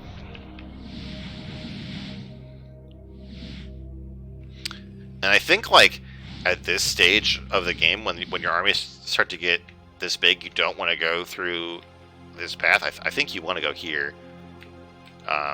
Just, like, you know, have your army go here, have half of it go up here, and then attack from these 2 angles. I think that's going to lead to much less splash damage being taken. Oh, but we have 2 arbiters headed here. We're not going to see stasis on that army, but we're going to see a recall. Is there any kind of reaction from grimZ? Not yet. We have a ton of zealots. Oh my god, the double recall. Basically the entire army of worst being sent to the main. There's no mana left to stasis on the ramp, but it's still going to be a huge traffic jam getting into this base. The armory is going to go down, getting that upgrade. I think the other... Oh, here it is. The other armory is actually pretty close to getting +3 done. Could be sniped off. These tanks are having a hard time getting up this ramp. They do manage to start killing this. Oh my god, get the armory. You gotta get the armory. This is like your first objective. This is +3 attack. It's so good. I'm really worried it's gonna be saved at last. Oh my god. It's like 2 hits away. The zealot's getting the turret. Oh, the arbiter gets the armory. What a god.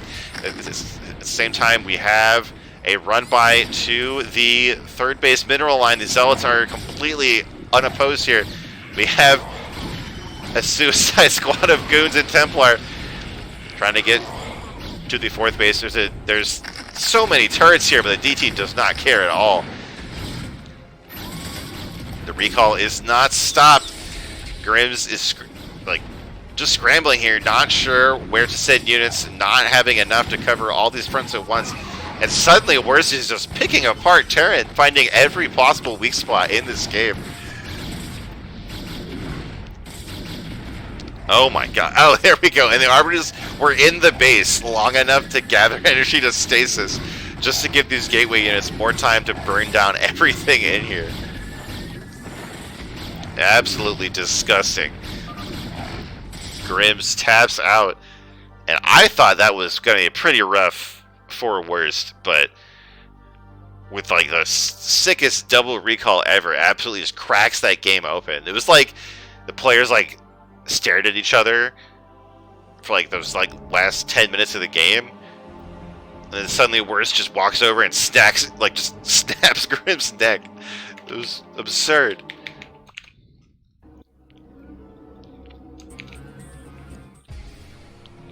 But that's Protoss for you. We're going to put 1 on the board for worst. Then head to game 2.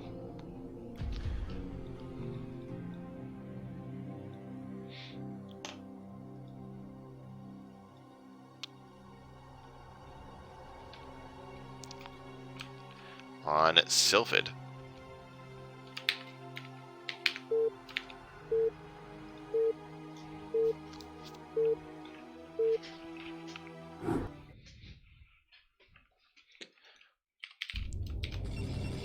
Alright, in the top middle of Sylphid. Wait, hold on. Sylphid wasn't even in the map pool. What is going on? Okay, so it's Sylphid. In the top middle, we have in the gray Protoss worst. And in the bottom right, in the teal Terran, it's grimZ. I think this is the map for week 3, right? Week 3 is Eclipse, Sylphid, Polypoid, right? So I think there was just some kind of confusion going on here, but we can call this like a sneak peek what we'll be seeing in week 3.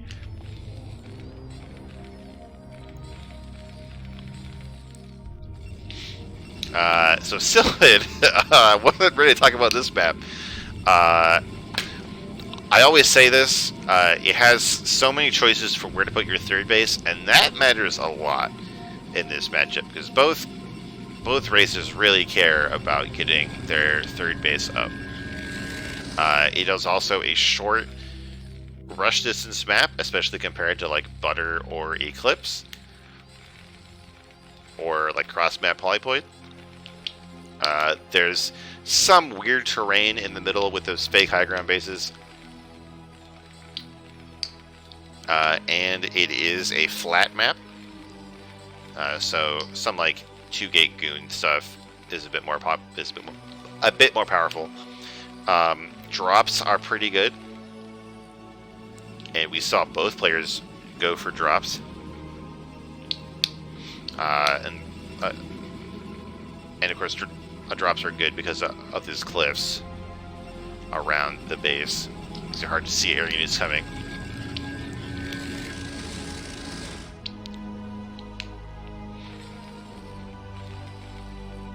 Looks like standard builds from both players. No 12 Nexus shenanigans from Worst.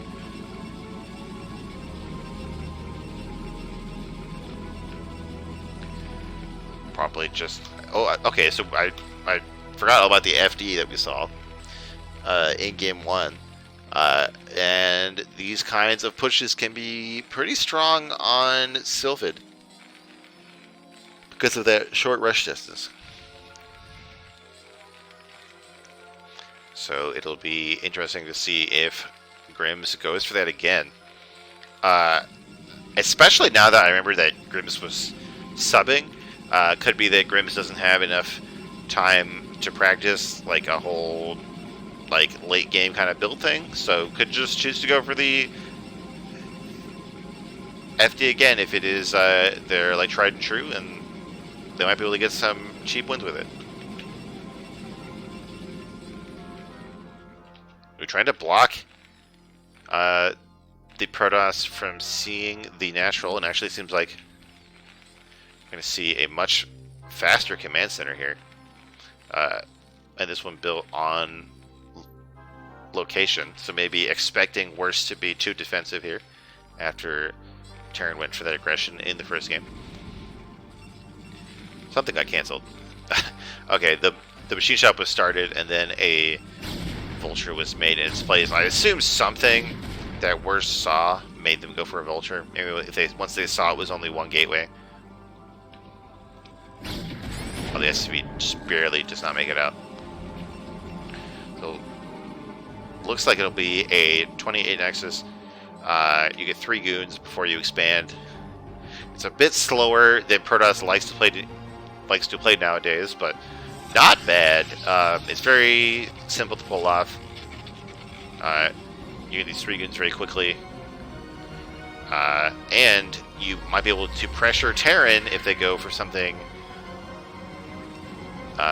less secure than they did last game. But this vulture manages to run by here, despite there being 2 goons, gets a kill already, gets a complete scout off of the Protoss base. I don't think mines were researched yet. All the goons split up. This goon cut him off at the pass and kills it.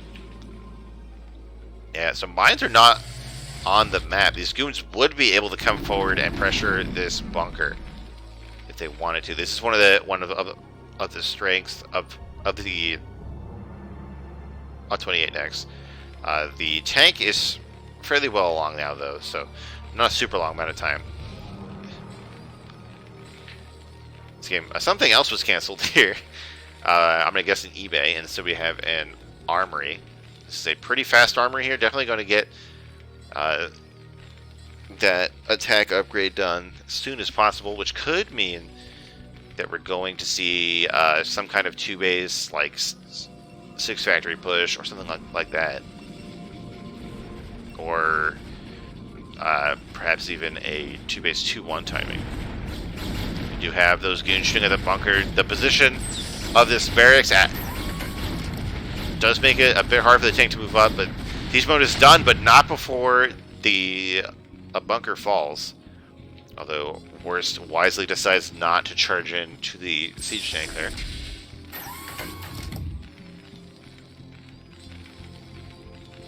Alright. I've said it before, I'm so bad at predicting like what the Terran is going to do. Like, are they going to try to expand? Are they going to get a ton of factories? Like, what are they doing? Ooh, we're seeing a turret ring come up. Interesting. I think this is probably not going to be some super fast factory push, because if it was, you wouldn't want to spend all this money on turrets. Oh, this is a big turret ring. So maybe this is really trying to not let the Protoss see what Terran is doing. Because I feel like some kind of drop would have hit already, so this turret ring isn't going to save you from like Reavers or anything. But it could block out the Observer. I've said this a lot as well. The Observer really wants to get into the Terran base by 7 minutes to get a good read on the factory count, figure out what the Terran is doing. But this kind of turret ring is going to make that impossible, where it does not send the Observer to his death, which is nice.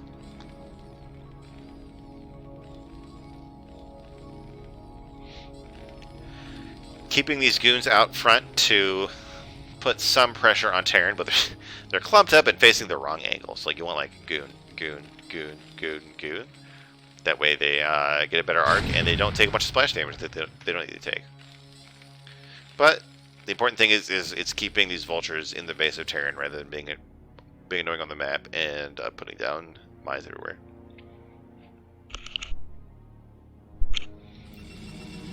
We have 2 zealots crossing the map. Ooh, we have zealot speed on the way. So this could just be like not even a bulldog kind of bus, because there's no shuttle, just like man mode running in with speed zealots. Oh, never mind. There's a shuttle. Okay.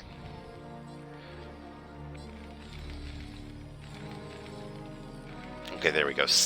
Suddenly, and by suddenly I mean about like a whole minute ago, Terran is making their move here, going for the 3rd command center, getting the getting the starport to get the science facility to continue the upgrades, going up to 4 factories to help defend that 3rd base, but going to continue to play for the long game here. We have Worst taking this fake high ground base. Does have less resources, but Protoss is usually expanding so fast that it doesn't really matter. Like, it's totally fine. The base is going to run out faster, because you're going to get like 3 more per it mines out.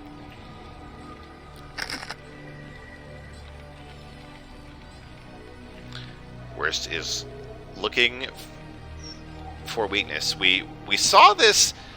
We saw a very similar situation in the mid-game of last game, where Worst was kind of sitting out here with an army that looks just a little bit too small, and then after a while just finds all of the weak points of Worst, or of grimZ. Now grimZ does scan the Observer, but there's not that much anti-air here to kill it, meaning that it does get away. grimZ is trying to move out here, trying to cover this 3rd base. But there's not that many tanks. And that, once again, they are pretty close to mines here. Terran players, it's completely okay to just kill your own mines. If you're going to park your own units on them. It's much better. Just kill them rather than to risk getting mine dragged. Now these tanks are way out of position. There's the mine that I'm talking about. Zealots do drag it into tanks, but a bunch of zealots side to do it. I think Worst is going to have to back off here. No, he's just going for it. Oh my god, the vultures get fancy with the mines, take out a bunch of goons, and now this is looking pretty good for Terran. The one goon who lives to tell the tale of the Terran third base.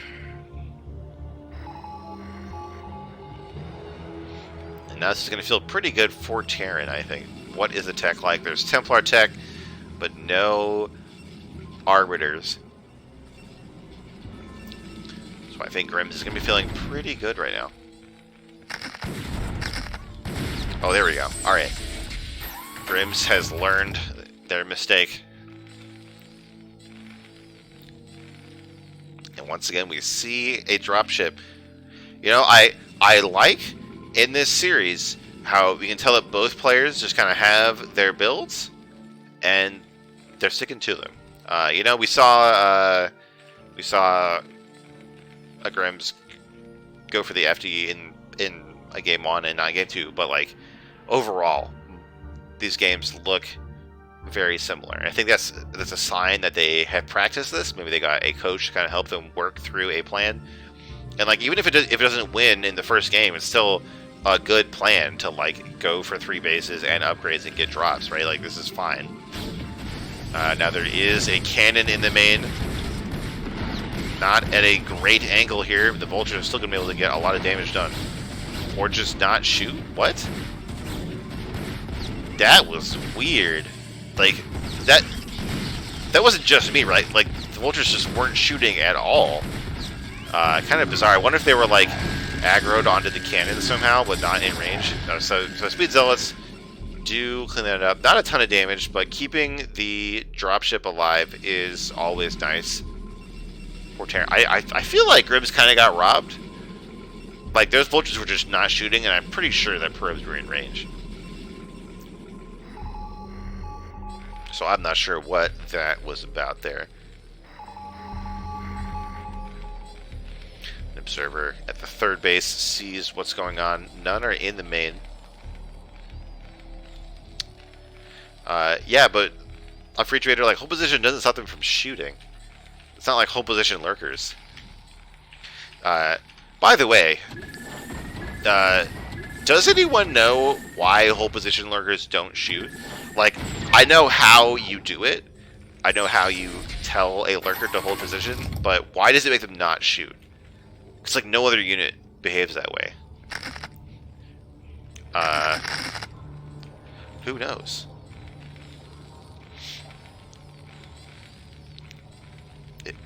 Anyway, Terran is building up for that late game. Plenty of factories, 2 armories. One of them is not spinning, but we have the science facility, right? I think it's just a mistake. Yeah, we want that +3 tank as soon as possible. There's the science facility.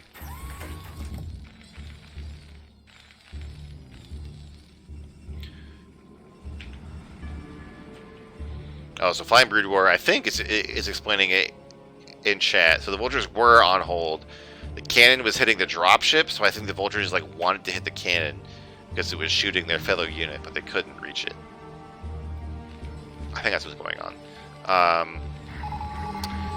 By the way, how would you feel like if you know, like you're like a scientist, like the leader in your field, and you're like being sent to the battlefield to serve humanity against a Protoss menace, and then when you get there, they just lift your lab up over a wall, and you just look for stuff to come over the wall? Like, would you feel like your PhD was worth it? I don't know. Oh, and the dropship is going back into it. This time, aiming for the natural. There is just one cannon there. Vultures dropped like here. Or even here. Would be able to hit the probes for free. Going to the natural, not always quite as good. Not generally as good as going for the main, because it's much easier for units to get there to defend. But still managing to find some probe kills here. Keeps the dropship alive to keep the threat alive. Oh, hold on. Almost goes down. We're seeing a few DTs mixed in with the army of worst. If grimZ is slacking on their detection, like on their scans. Those EGs could do a ton of damage, but there's so many mines. There is a vessel. Oh, here we go. Suddenly there's a big fight in the middle. Zealot's getting all over these tanks. Storms! Oh my god, disgusting storms on this huge clump of tanks, but there's a lot here for grimZ. Look at the supply. Terran is 70 food ahead. And despite some absolutely nasty storms, Terran is going to clean up that fight in the middle.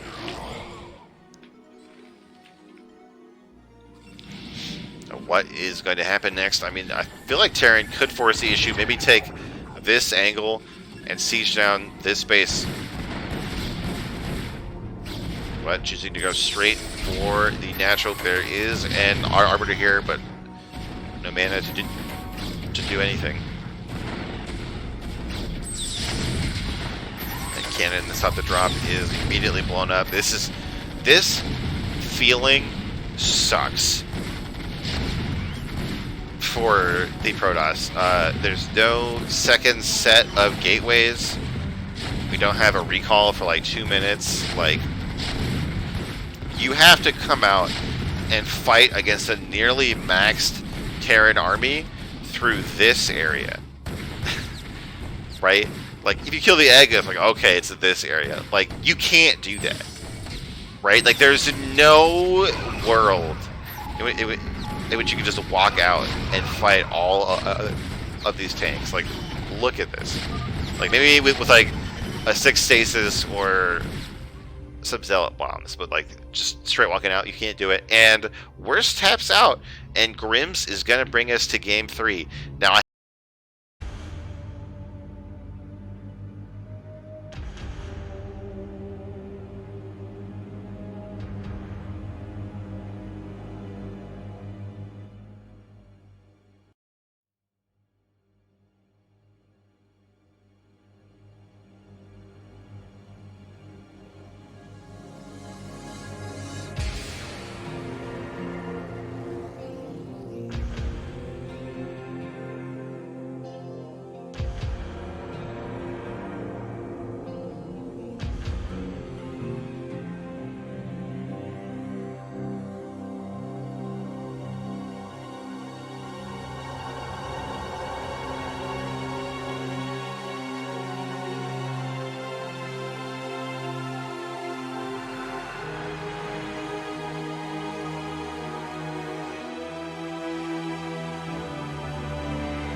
hello everybody.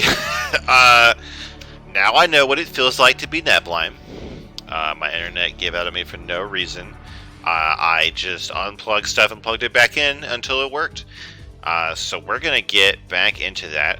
Fortunately, it did not happen in the middle of a game. That's always convenient. So we're going to go back to game 3 of that series that we were in.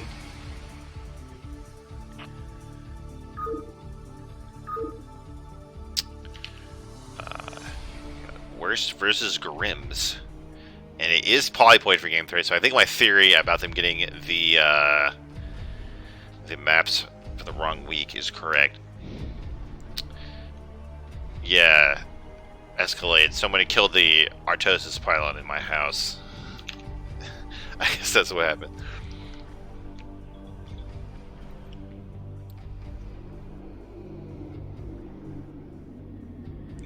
Like, it's a whole 100 minerals, man. Like, I don't want to build a whole second pylon.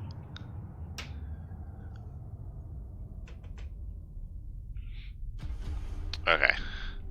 All right. Let's go ahead. We're gonna shake it off, and we're gonna head into this game number 3.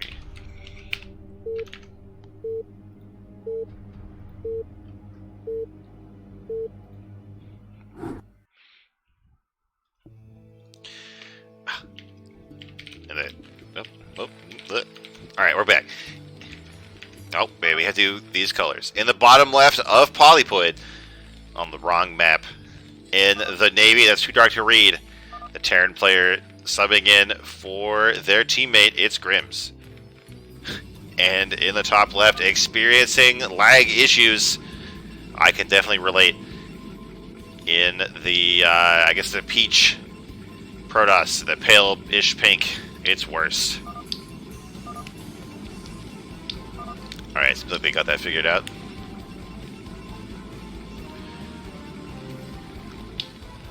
Alright, so we've seen I guess game 1 we saw the FD and then we saw Reavers. That's we didn't see those things in game 2, and overall it went much better for the 4 grimZ. I guess also we didn't see the massive recalls that we saw from Worst, but Worst didn't have time to get up to that. So maybe if I can like extrapolate way too much from our 2 data points, maybe we could say that if the early game is stable, grimZ will build up to their 2-1 push in the mid to late game and just be better off than Worst. Maybe it takes a bit longer to get going.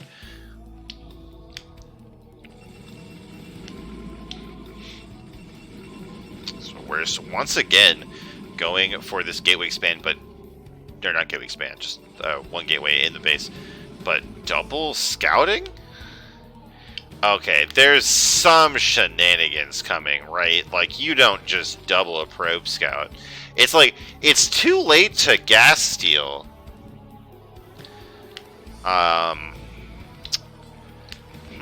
What could this be? Is the other probe gonna proxy some more gateways on the map? Is it just gonna go home? I'm really confused. Like, was Worst worried that grimZ was gonna like BBS or something?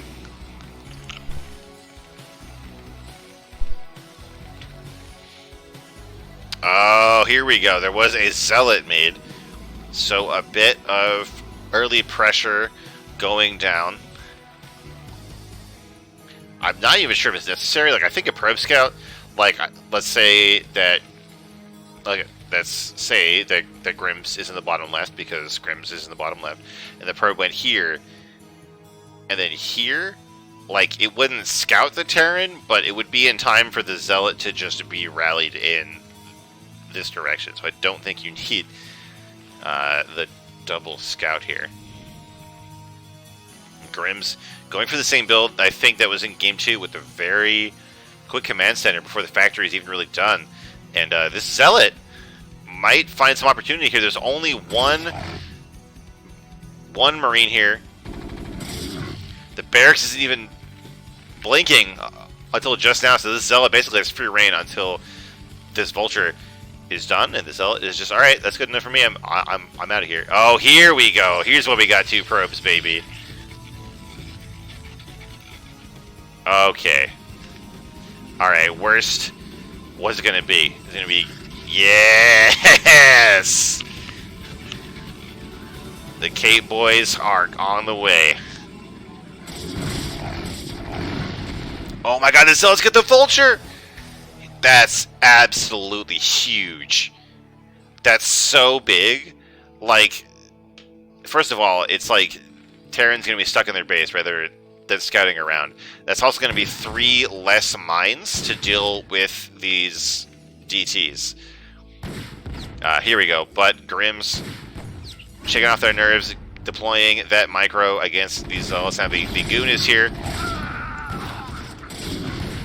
Let's see, actually I have no idea who wins this fight. It's looking pretty good for Protoss as it is. Maybe it was a bit premature to make this machine shop. Pulling some more boys here at the ramp. The zealots are so low. And worst is out of here. Having done some decent damage here. Force a lot of mining time being delayed. Oh, and we're not seeing mines. grimZ has hit the panic button, going for the siege expand here. Building the command center up on the cliff was a nice choice. Does let you get the expansion out, but this siege expand build, while safe against early gateway unit aggression. Hold on. It's not DTs. That's not invisible men. They're just men. It's going to be speed zealots being proxied here. Okay. So I have seen and done a similar build to this. It was brought to my attention by the amazing player Tim, but I don't think he came up with it. But you can definitely streamline this a bit. Like, why are we proxying one gateway and not... I don't know. Maybe it was supposed to be DTs and then we're just, like, detecting weakness. I don't know. But, like, you can proxy 3 gateways. You only make 1 goon, and then you get the Citadel and speed, and then you stop getting gas. And then you just pump out zealots. And if Terran is not ready for it, they'll just die. I feel like what happened here was Worst wanted to go DTs and then changed their mind. And so with the range and with the goons, it's going to be a different kind of army. I definitely don't like the choice to only proxy 1 of these gateways. Like, why? Like, we're already pretty all in if we're going 4 gateways on 1 base. Like, you've already proxied some of them. Maybe there's just not enough room to build them on the buildable terrain on this map. And also the queuing here is a bit heavy. I usually don't mention it, but like there was a point where 3 gateways had 2 units queued, and then the 4th gateway had no money to like start making something at all. So definitely not ideal there. Now we don't see mines here. We don't see a real wall here. So if these zealots get on top of these tanks, oh, here we go. We do have actually a very tight wall. I guess Terran must have seen it. And we're trying to move in with that speed upgrade. Zealots get on the bunker and the tanks, but the boys are pulled at exactly the right time. Keep the zealots off the tanks. The goons are going to struggle to get through these chokes. Oh, there's 2 last zealots. Oh, there's 1 tank left. The bunker is at full HP. I think this might be held here by grimZ. And the thing is, look, there's no turrets. There's an academy, but there's no scanners. And this bunker actually blocks the scanner. And we do have DTs on the way. We've achieved peak Protoss. You do a goofy all-in. It doesn't work. Go for DTs. And they're actually... Oh, here we go. grimZ is getting the eBay somewhere. And the 1 scanner. Probably going to be pretty careful about killing this bunker right now. So we are at least going to have 1 scan. Maybe a turret lodged in this wall somewhere. Got 1 DT coming out of the close gateway.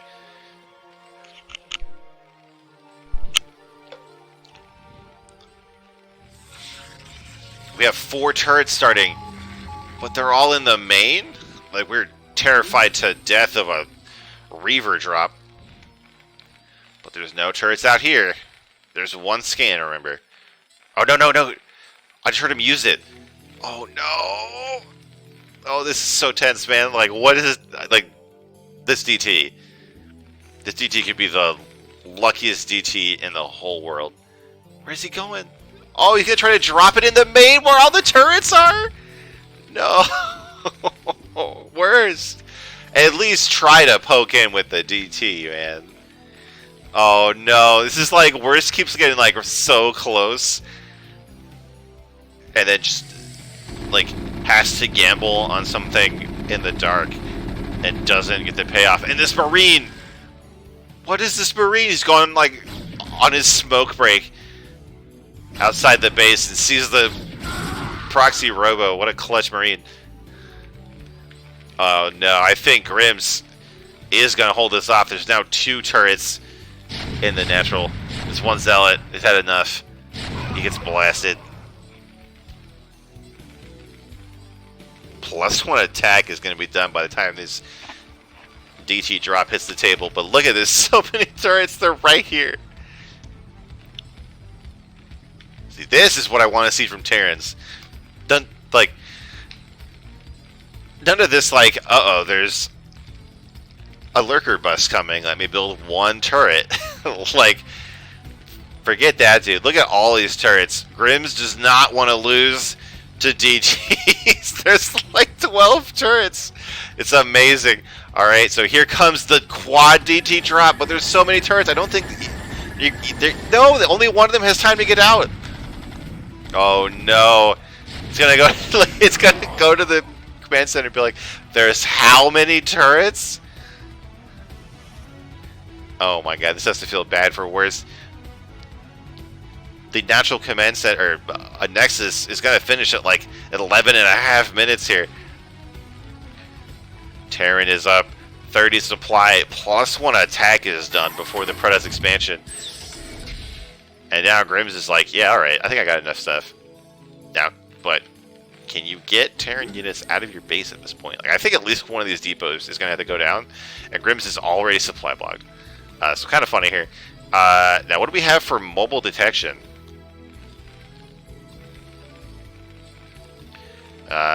We have 2 scans, probably 3 by the time we make it to the Protoss base.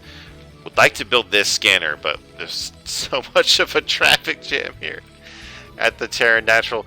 All of this is being pulled to kill the Robo right now. Ooh, we have a 3rd Nexus here at the bottom right. Worst not giving up, trying to pull out more tricks to get ahead.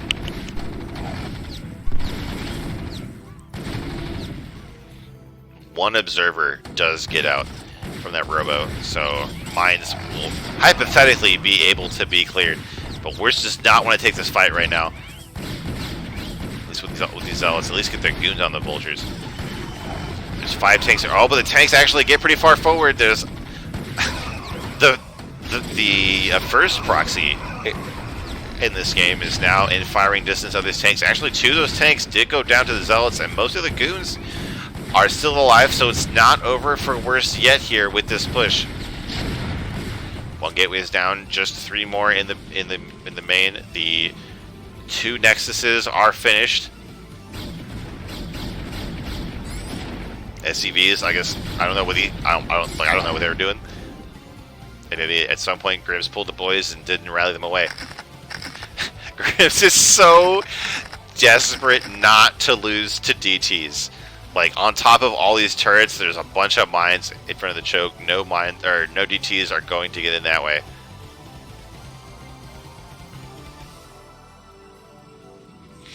grimZ taking a minute to recollect themselves, to calm down a bit from surviving all of that nonsense from Protoss, choosing not to go kill them. Actually, abandoning 1 tank out in the front, that's gotta feel bad. But a pretty good position up here on the high ground. I think maybe we're about to see a 3rd command center. Or perhaps we're waiting for the science vessel to get more permanent detection with the army. Somehow the worker counts are equal, despite everything that's gone on in this game.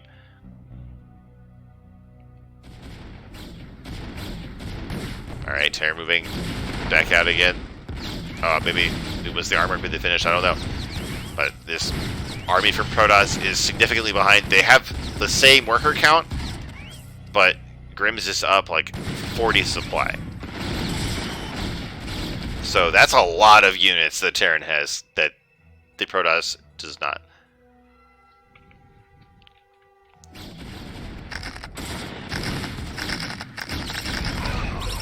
Right, trying to get something done with these mines, but they're killing so many zealots, and now it's just a handful of goons left.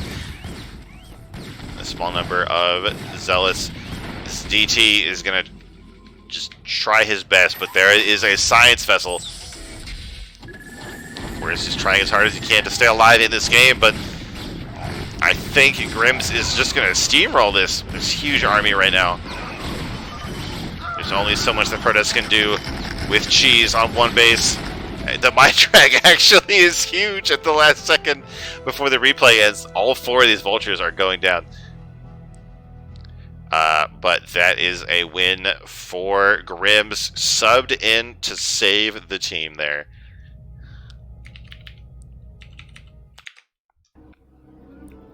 Alright, that is going to put yet another series on the table for the Lettuce Attack team. And we're going to get into the final series. Hopefully before my internet dies again. It's going to be a ZVZ between Leonix and Ocelotter.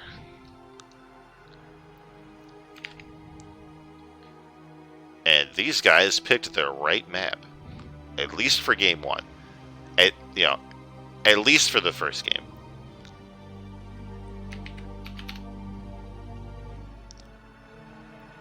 All right, let's get in here.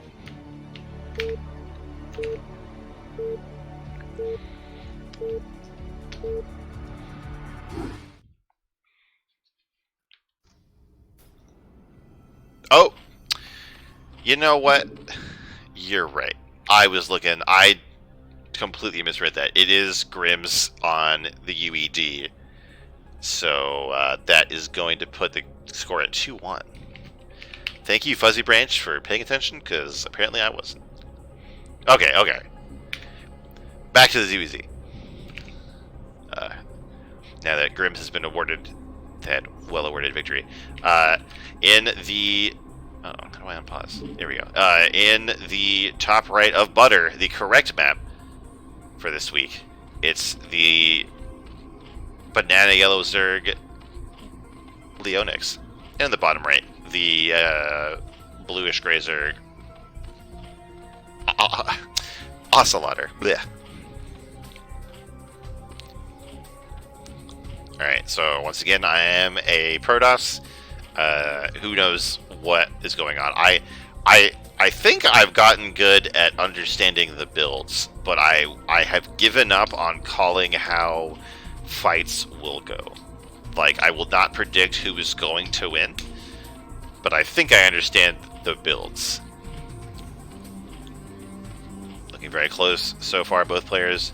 Dragging up to 9. Looks like it's not going to be a 9 pull from the Leonix. Same thing for the opponent.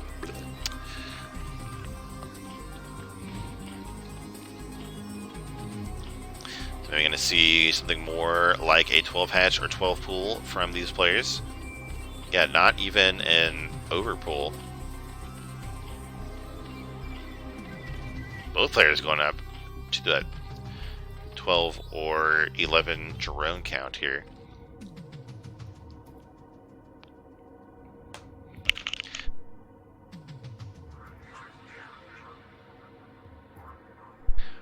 Ooh, and we finally have our divergence. It's a 12 hatchery in base against an 11 hatchery in the natural.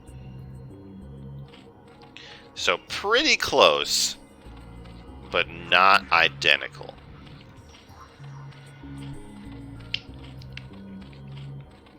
So this in-base hatch is not going to have the potential for the extra income, especially on the gas as the one from the Leonix.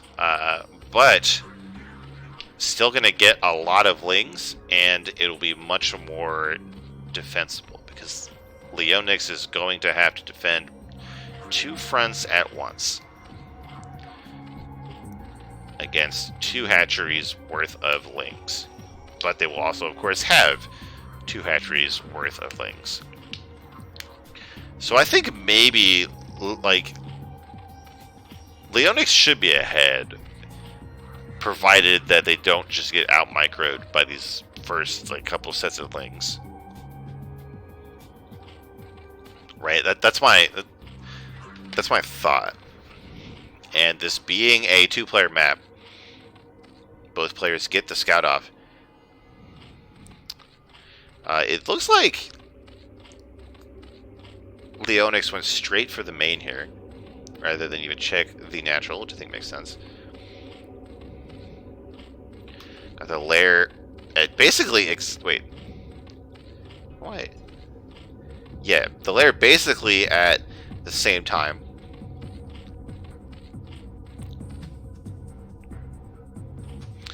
Leonix having to get a sunk here at the front to help with the defense, but also building more drones. Or nope, these are lings and overlords, not a drone. I guess there's one drone hanging out here. We have ling speed coming from ocelotter. So knows that they have to do something to make up for this, for the potential not having a base. Well, the Leonix seems to know that's coming.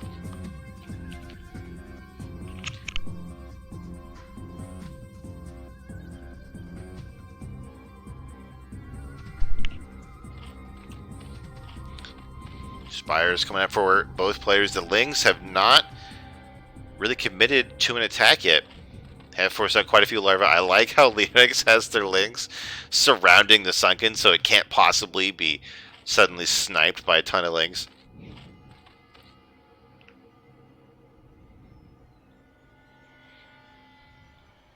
And here come the Lings.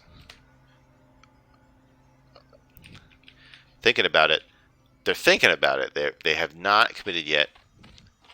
Leonix even blocking the ramp, so I think Leonix definitely understands the situation in the game here.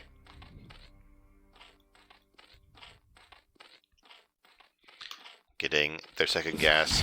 Oh, and here come the Lings. But I think there's just too much of a defensive position here for Leonix. Well, okay, there's a lot more Lings here on the other side. The sunk does get picked off. The Spires are finishing up for both players, but there's so many Lings flooding in here. I really thought that would see. I can't make calls. I cannot make calls about what's going to happen. All of the drones are in danger here. And I think ocelotter is going to take this game. There's even four mutas coming here. And Leonix has to tap out with a little square, with a little straight line. How do you even hit that? Accident. I guess we hit shift enter. Okay, I'm trying to figure out like how that could possibly be typo, but that's going to be game one for the UED there. That's ZBZ for you.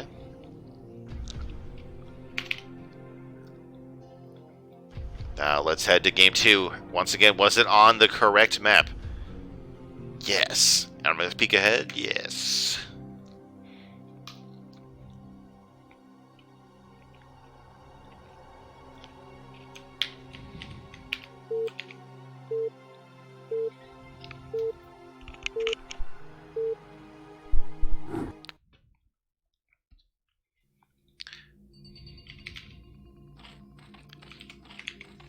Alright, here in the bottom right of Polypoid, it's not quite as bad as Navy, but still kind of hard to read. The black Zerg Leonix. And the top left in a grayish blue, winning the first game with a ton of Lings. It's the Zerg player for the UD, ocelotter.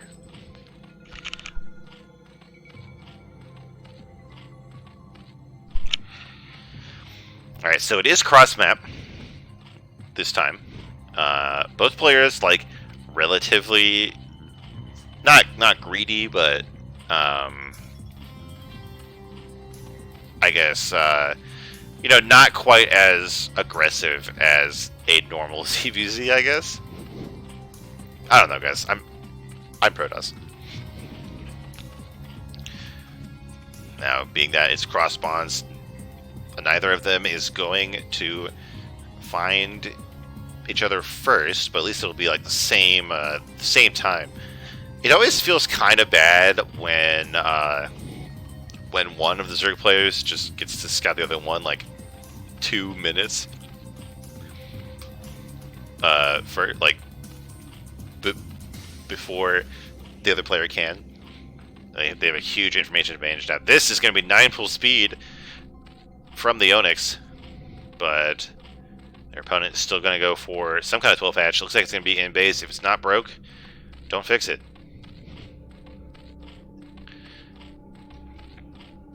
And I think like this should be okay. I would think. Like I think ocelotter can defend this. Theoretically, like it's cross spawns, the hatchery is in base, and like by the time the links cross the map, they should be starting to hatch for the defending player.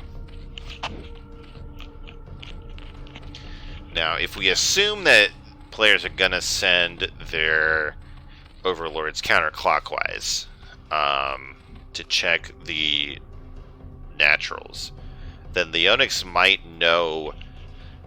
Yeah, it seems like Leonix knows that it is cross-spawn despite only having scouted one base. Because if ocelotter was here, their overlord would be here already. So Leonix, I think, knows that. Now, I always feel bad trying to use that kind of trick in a game because, like, what if my opponent just scouts the wrong way, right? And then I get totally screwed. But this time it is going to work out. But ocelotter does scout it. Just as the second hatch finishes, these links come in. There's more links spawning on the defense. There is a second colony desperately trying to get up, trying to drill here to keep this creep colony alive. Some decent drilling, but no follow-up here. The drones are getting massacred, kind of. It's a true drone lead for the Leonix. Lings spawn. Is it enough? I think it is enough. But now the Leonix has a 2 drone lead, and the lair is done. I didn't even realize.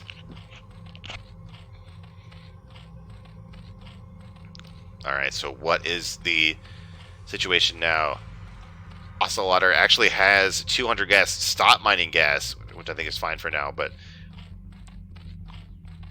and is getting no speed can't be done yet by yet, right? So we want to get that speed. Yeah, okay. There's no speed yet. We'll probably want to get speed and then go on the attack. There we see speed and the lair started, and it looks like gas mining is resumed. Okay. And the Leonix just wants to hold off until these mutas spawn.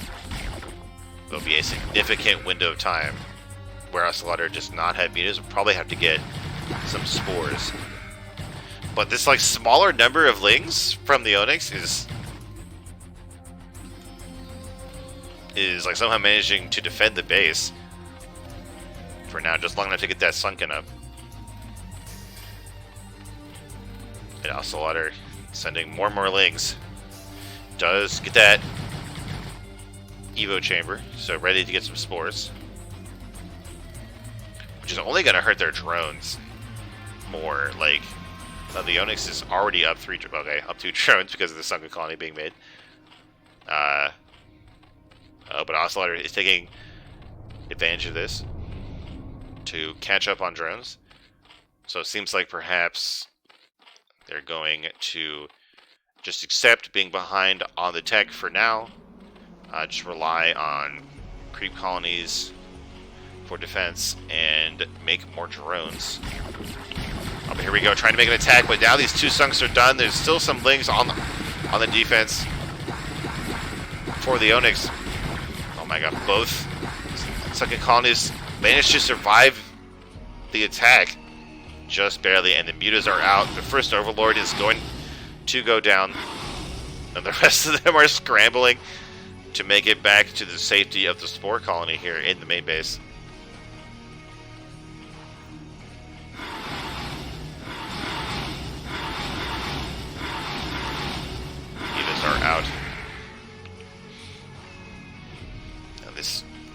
there's going to be 2 spores done, and I think these are very, very well-placed spores. A lot of the time, you see like a muta player can like attack one building that's on the edge and then bounce to hit the spores or bounce to hit the drones. But I think these cover a lot of space. Now, it just kind of mess up the gas, which is really unfortunate. Maybe it could be like 1 hex to the right. Oh, but the overlords are just too slow. Don't make it quite back to the safety of the spore in time. But this is so efficient. I think like if the mutas were here, they could hit the spawning pool for free, but they'd have to cross over the spores to get there. It'd be pretty gross. Alright, have some lings from Ocelotter here in the main of Leonix, but no, it's pretty much locked down. You need a ton of lings. I see some people in the chat pointing out that the Spire is actually very exposed. Maybe that would have been the correct choice to focus. That makes sense to me. I'd believe it. And the mutas here don't need to do too much damage in the main. Actually, we're getting another creep colony, which I think is probably unnecessary right now. Only 2 on gas? No, that was 3 on gas. I think, yeah, we're seeing a natural being taken for the Leonix. And now, like, I don't know how their opponent can possibly catch up on the muta count, right? Like, sometimes you see the Spore player have 2 bases, so they have 2 gas, so, like, eventually they'll make more mutas.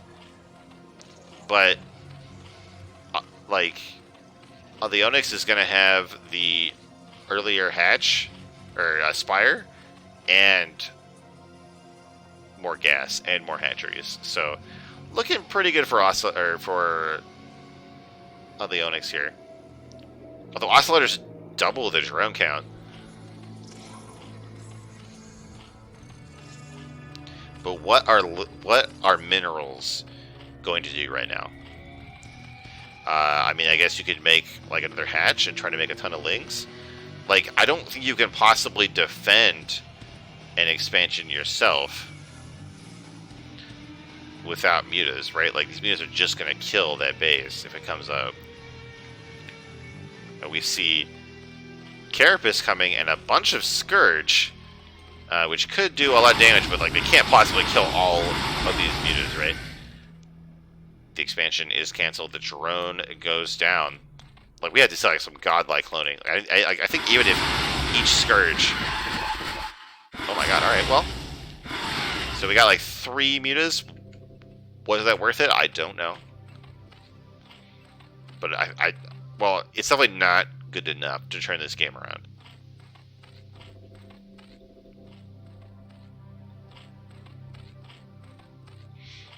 And the Leonix went straight for the muta attack upgrade, like didn't wait at all here.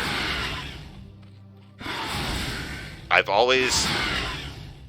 think I've always been told that Carapace is better for muta against muta. The attack upgrade might be because Leonix knew that they were so far ahead in terms of muta timing. Could be to help snipe Scourge, could be to help kill drones. I don't know what the mindset behind that is. But I know that the armor is really good against mutas because, of course, each muta attack hits 3 times, so the armor applies 3 times. And now, actually, the drone count is ahead for the Leonix. So basically, they are ahead in every way. The only way that I think Ocelotter could come back is to like do a huge ling flood while the opponents are distracted. So I see Lana is hot in the chat asking about the attack upgrade. So the way it works is like the first bounce does full damage. The second bounce does 1/3 of that damage, and the second bounce does 1/3 damage. Oh, by the way, apparently there was a hidden base over here in the top right. I didn't even see that, but Leonix did. So that's unfortunate, but well played by Leonix. And then anyway, like that, a multiplier is applied after the upgrade, so it'll be like 10 and like I think like 3.5 damage. I'm not sure how it rounds, so it might still just be 10-3-1. It's not like 10-4-2. Yeah, but the armor gets applied, the full armor to each hit. Oh, okay. While talking about upgrades, we have a bunch of links flooding in here, while most of the mutas were at that top right base. Kill the sunken, kill some drones, but is it enough? I mean, still the sport is not focused down. Just the sun. Might have left for more run-bys later. So that was a smart play to send in the links while the mutas were in the top right.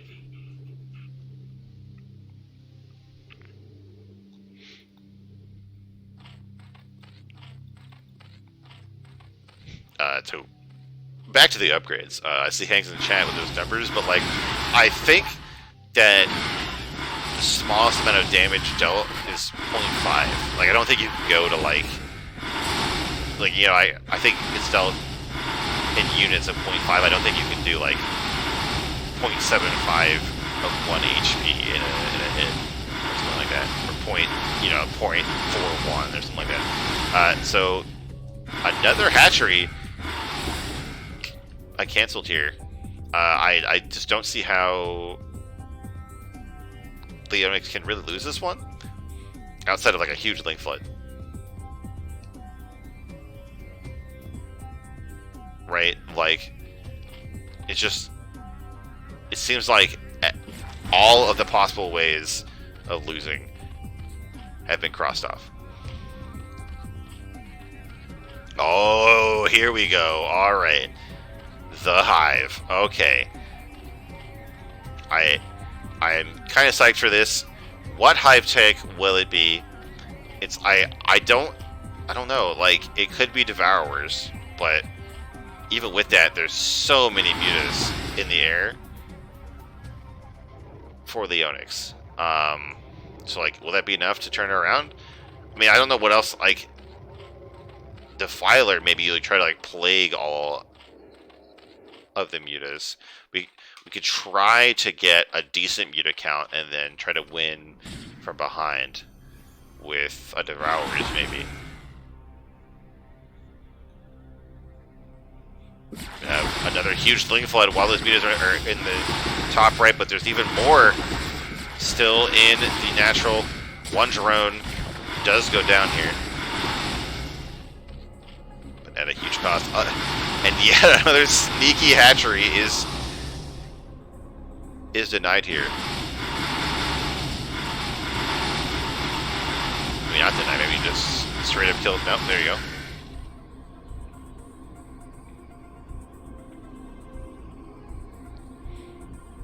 I mean, the Leonix is just so on top of these hatcheries. Does not want them to be allowed to expand again. Now we do have a Greater Spire, and I can tell you this is not for Guardians. But like, you need some mutas, like like 2 mutas, and like I don't know, like 1 muta and 1 Devourer. That's not gonna do it, right? I mean, there's no like simple choice for ocelotter here.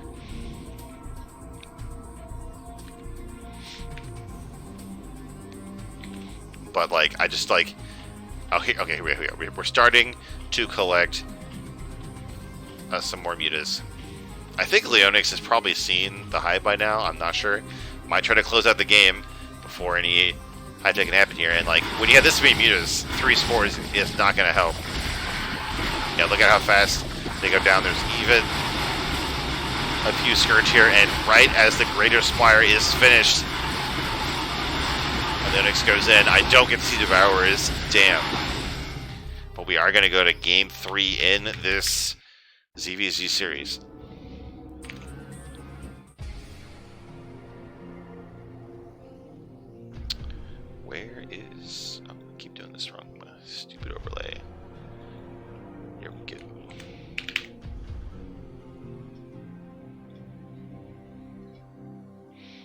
It was a very well-timed attack from the Leonix. No chance of losing to that hive tech. Now we're going to go to game 3 on Eclipse.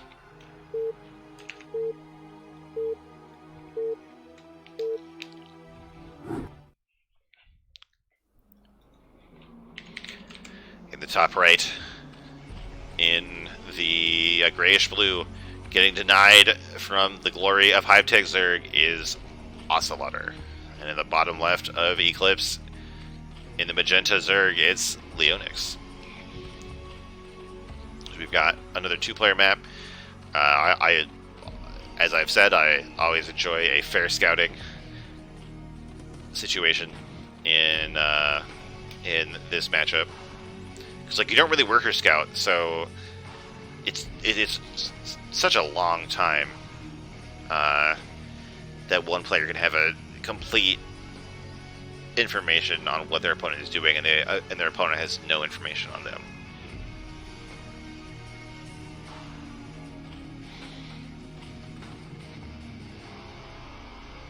I think, like, okay, I'm not saying this just because I'm a Protoss. Like, I think conceptually, I just like the idea of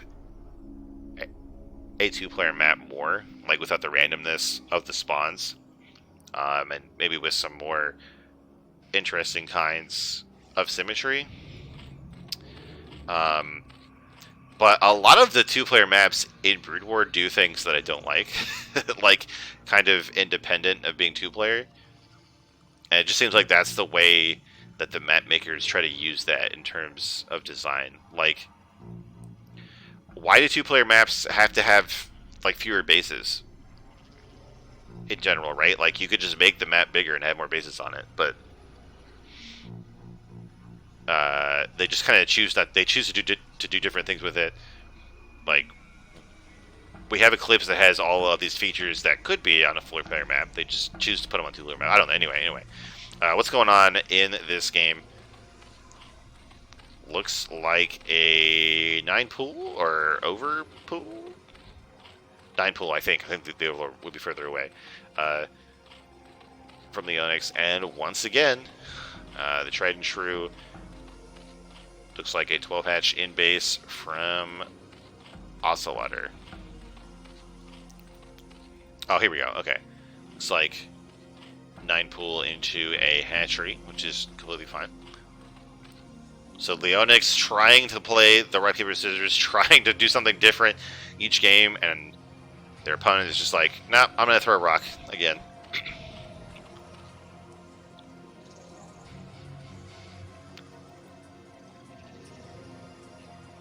Alright, the links are already across the map here for Leonix. They're on the way, being morphed very similar to the last game, and this did not work out well for Ocelotter before, but oh, look at this great drilling setup. This is some very, very clean SimCity from Ocelotter, buying time for the second to finish, for the links to pop.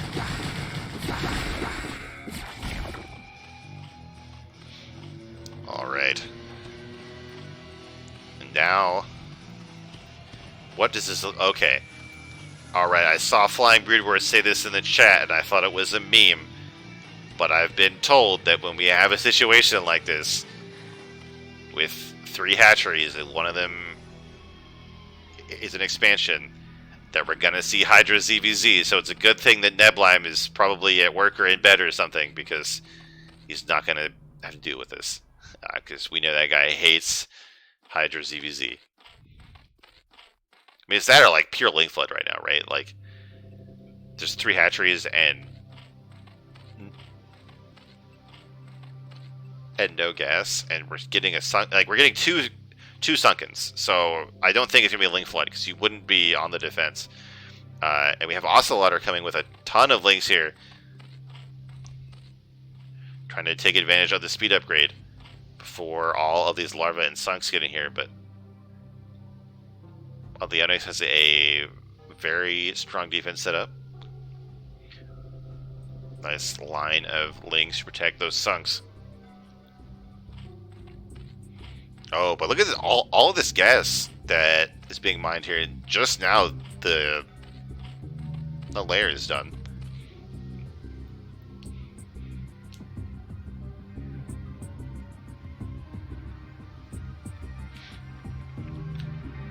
So the tech advantage for ocelotter is not quite as great as it could be.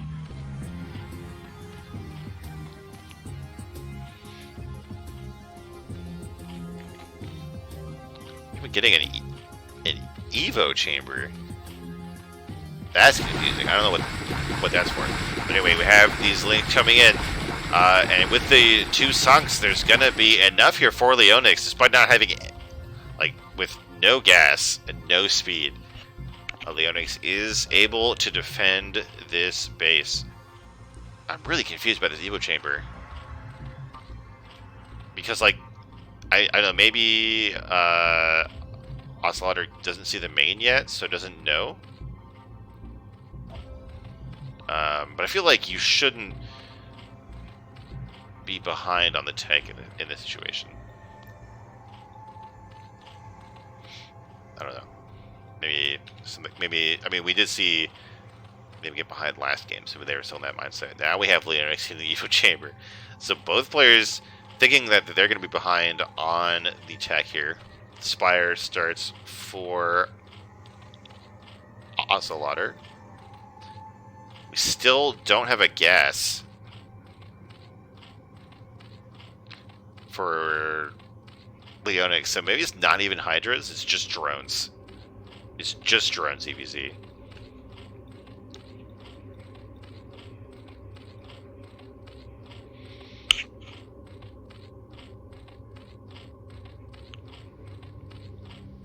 Like, what is this? Like, you can't do anything with just minerals. Like,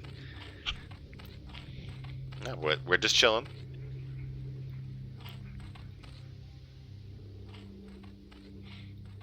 Spire is pretty far along here for ocelotter. Getting a creep colony out of this position is kind of funny.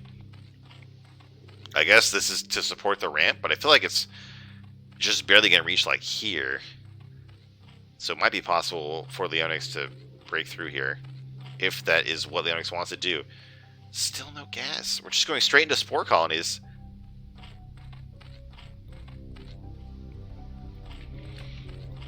Yeah, we're going to get a ton of spore colonies here for Leonix. Is that the play? Do you just not even get Hydras until you already have a bunch of spores up? Okay.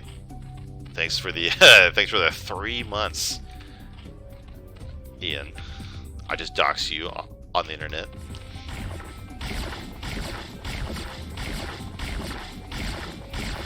Oh my god, the Overlord barely makes it out of the spore colonies there. The mutas are up for ocelotter, which will allow them to get their natural nexus up.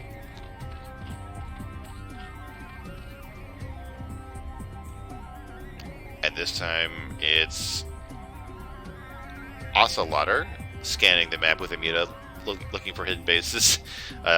Definitely know what it's like to be stuck like that. Doesn't want that to happen. We finally have the gas, the classic 8.5 minute gas. But what was that ping that we just saw? Like, did anyone see that ping on the minimap? Does that mean that like the players pinged when they were playing the game? But like your opponent can't see your pings.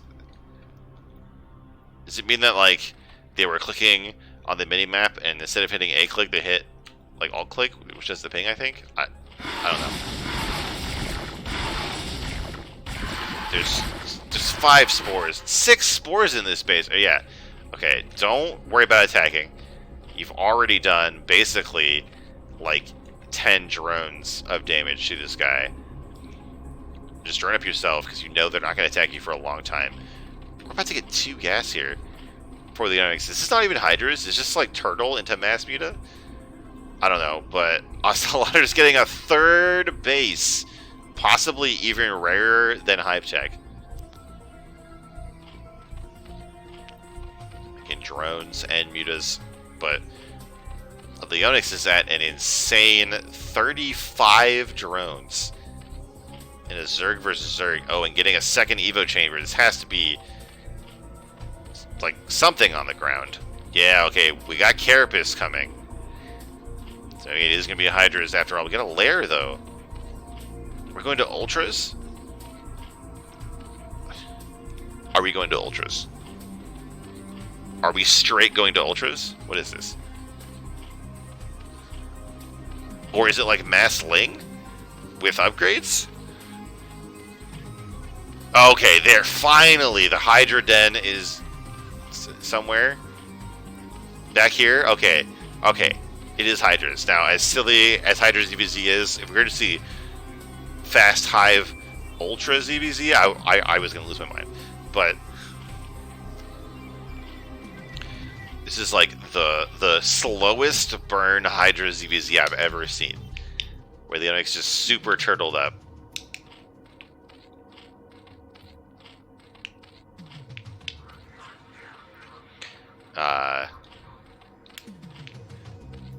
And then, like, after 10 minutes, finally start making Hydras.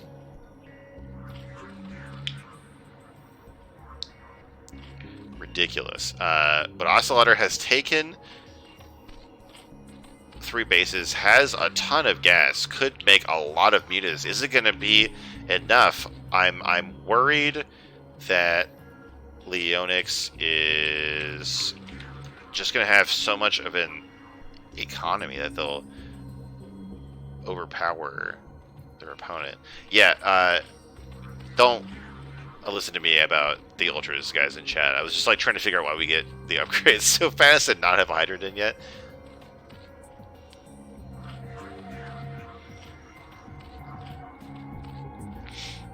I don't know, I would think they would beat Lings though, like, right? Especially if the Ultra guy had the upgrade advantage, like the Lings would do like 1 damage.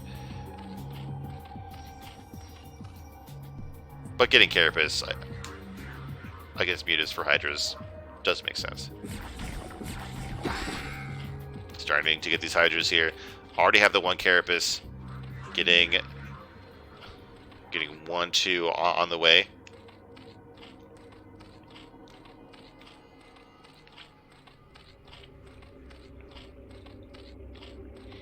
Like I just think that what's coming out of this Zerg here is like it's too middle of the road. Like they're making some units and some drones, whereas like they could have droned really hard earlier and then made a ton of units like starting now-ish. Oh, we don't want to throw that away.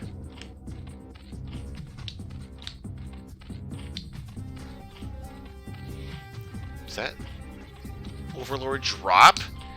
Are we getting Doom drop with Hydras, or was that a mistake? Was it supposed to be speed or something?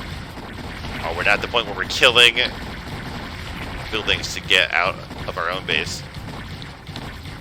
No, 1 Ling and 1 Hydra got too zealous with this second colony. It didn't actually have to go down.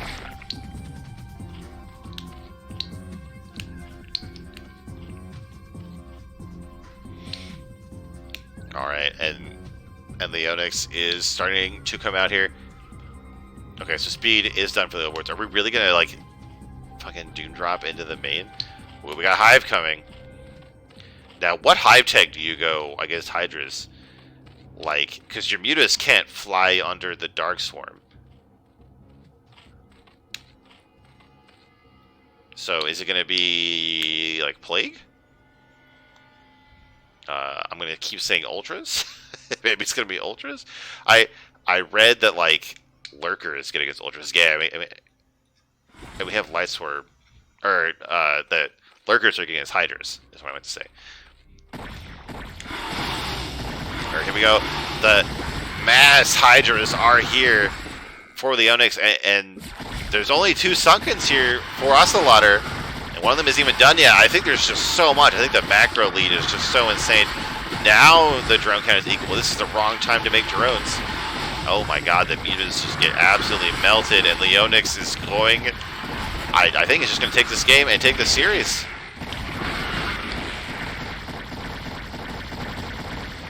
absolute brutality. Bringing out the meme strat for game number 3 and pulling it off basically flawlessly. Like, doing such a slow burn that, like, I'm sure, you know, if I'm confused and I have all the vision in the game, I'm sure that ocelotter just had no idea what was going on.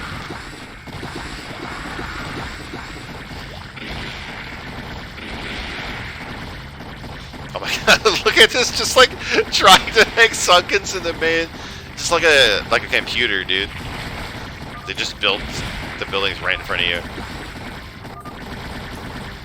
And ocelotter taps out, and Leonix wins the game with the Hydra-Man play. And that is the final game of the final series for the night. And that, I think, is actually, someone double check me on this, but it was the Leonix that won, so the score is going to be 3-1.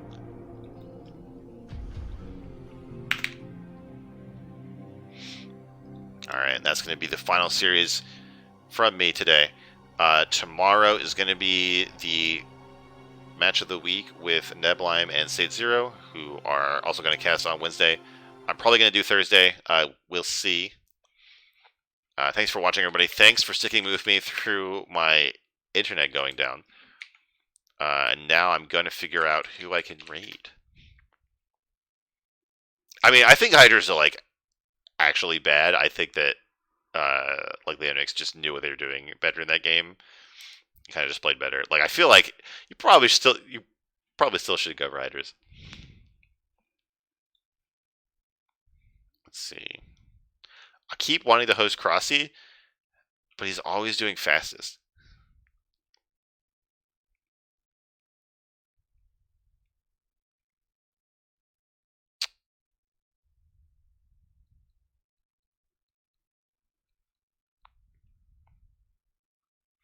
Alright, we'll just do Cross again.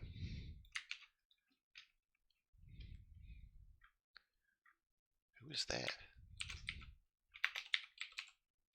I don't even know who that is. The Classic.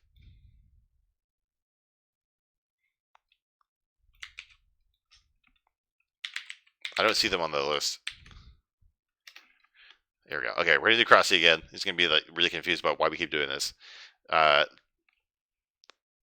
Thanks, guys. I will see you next time.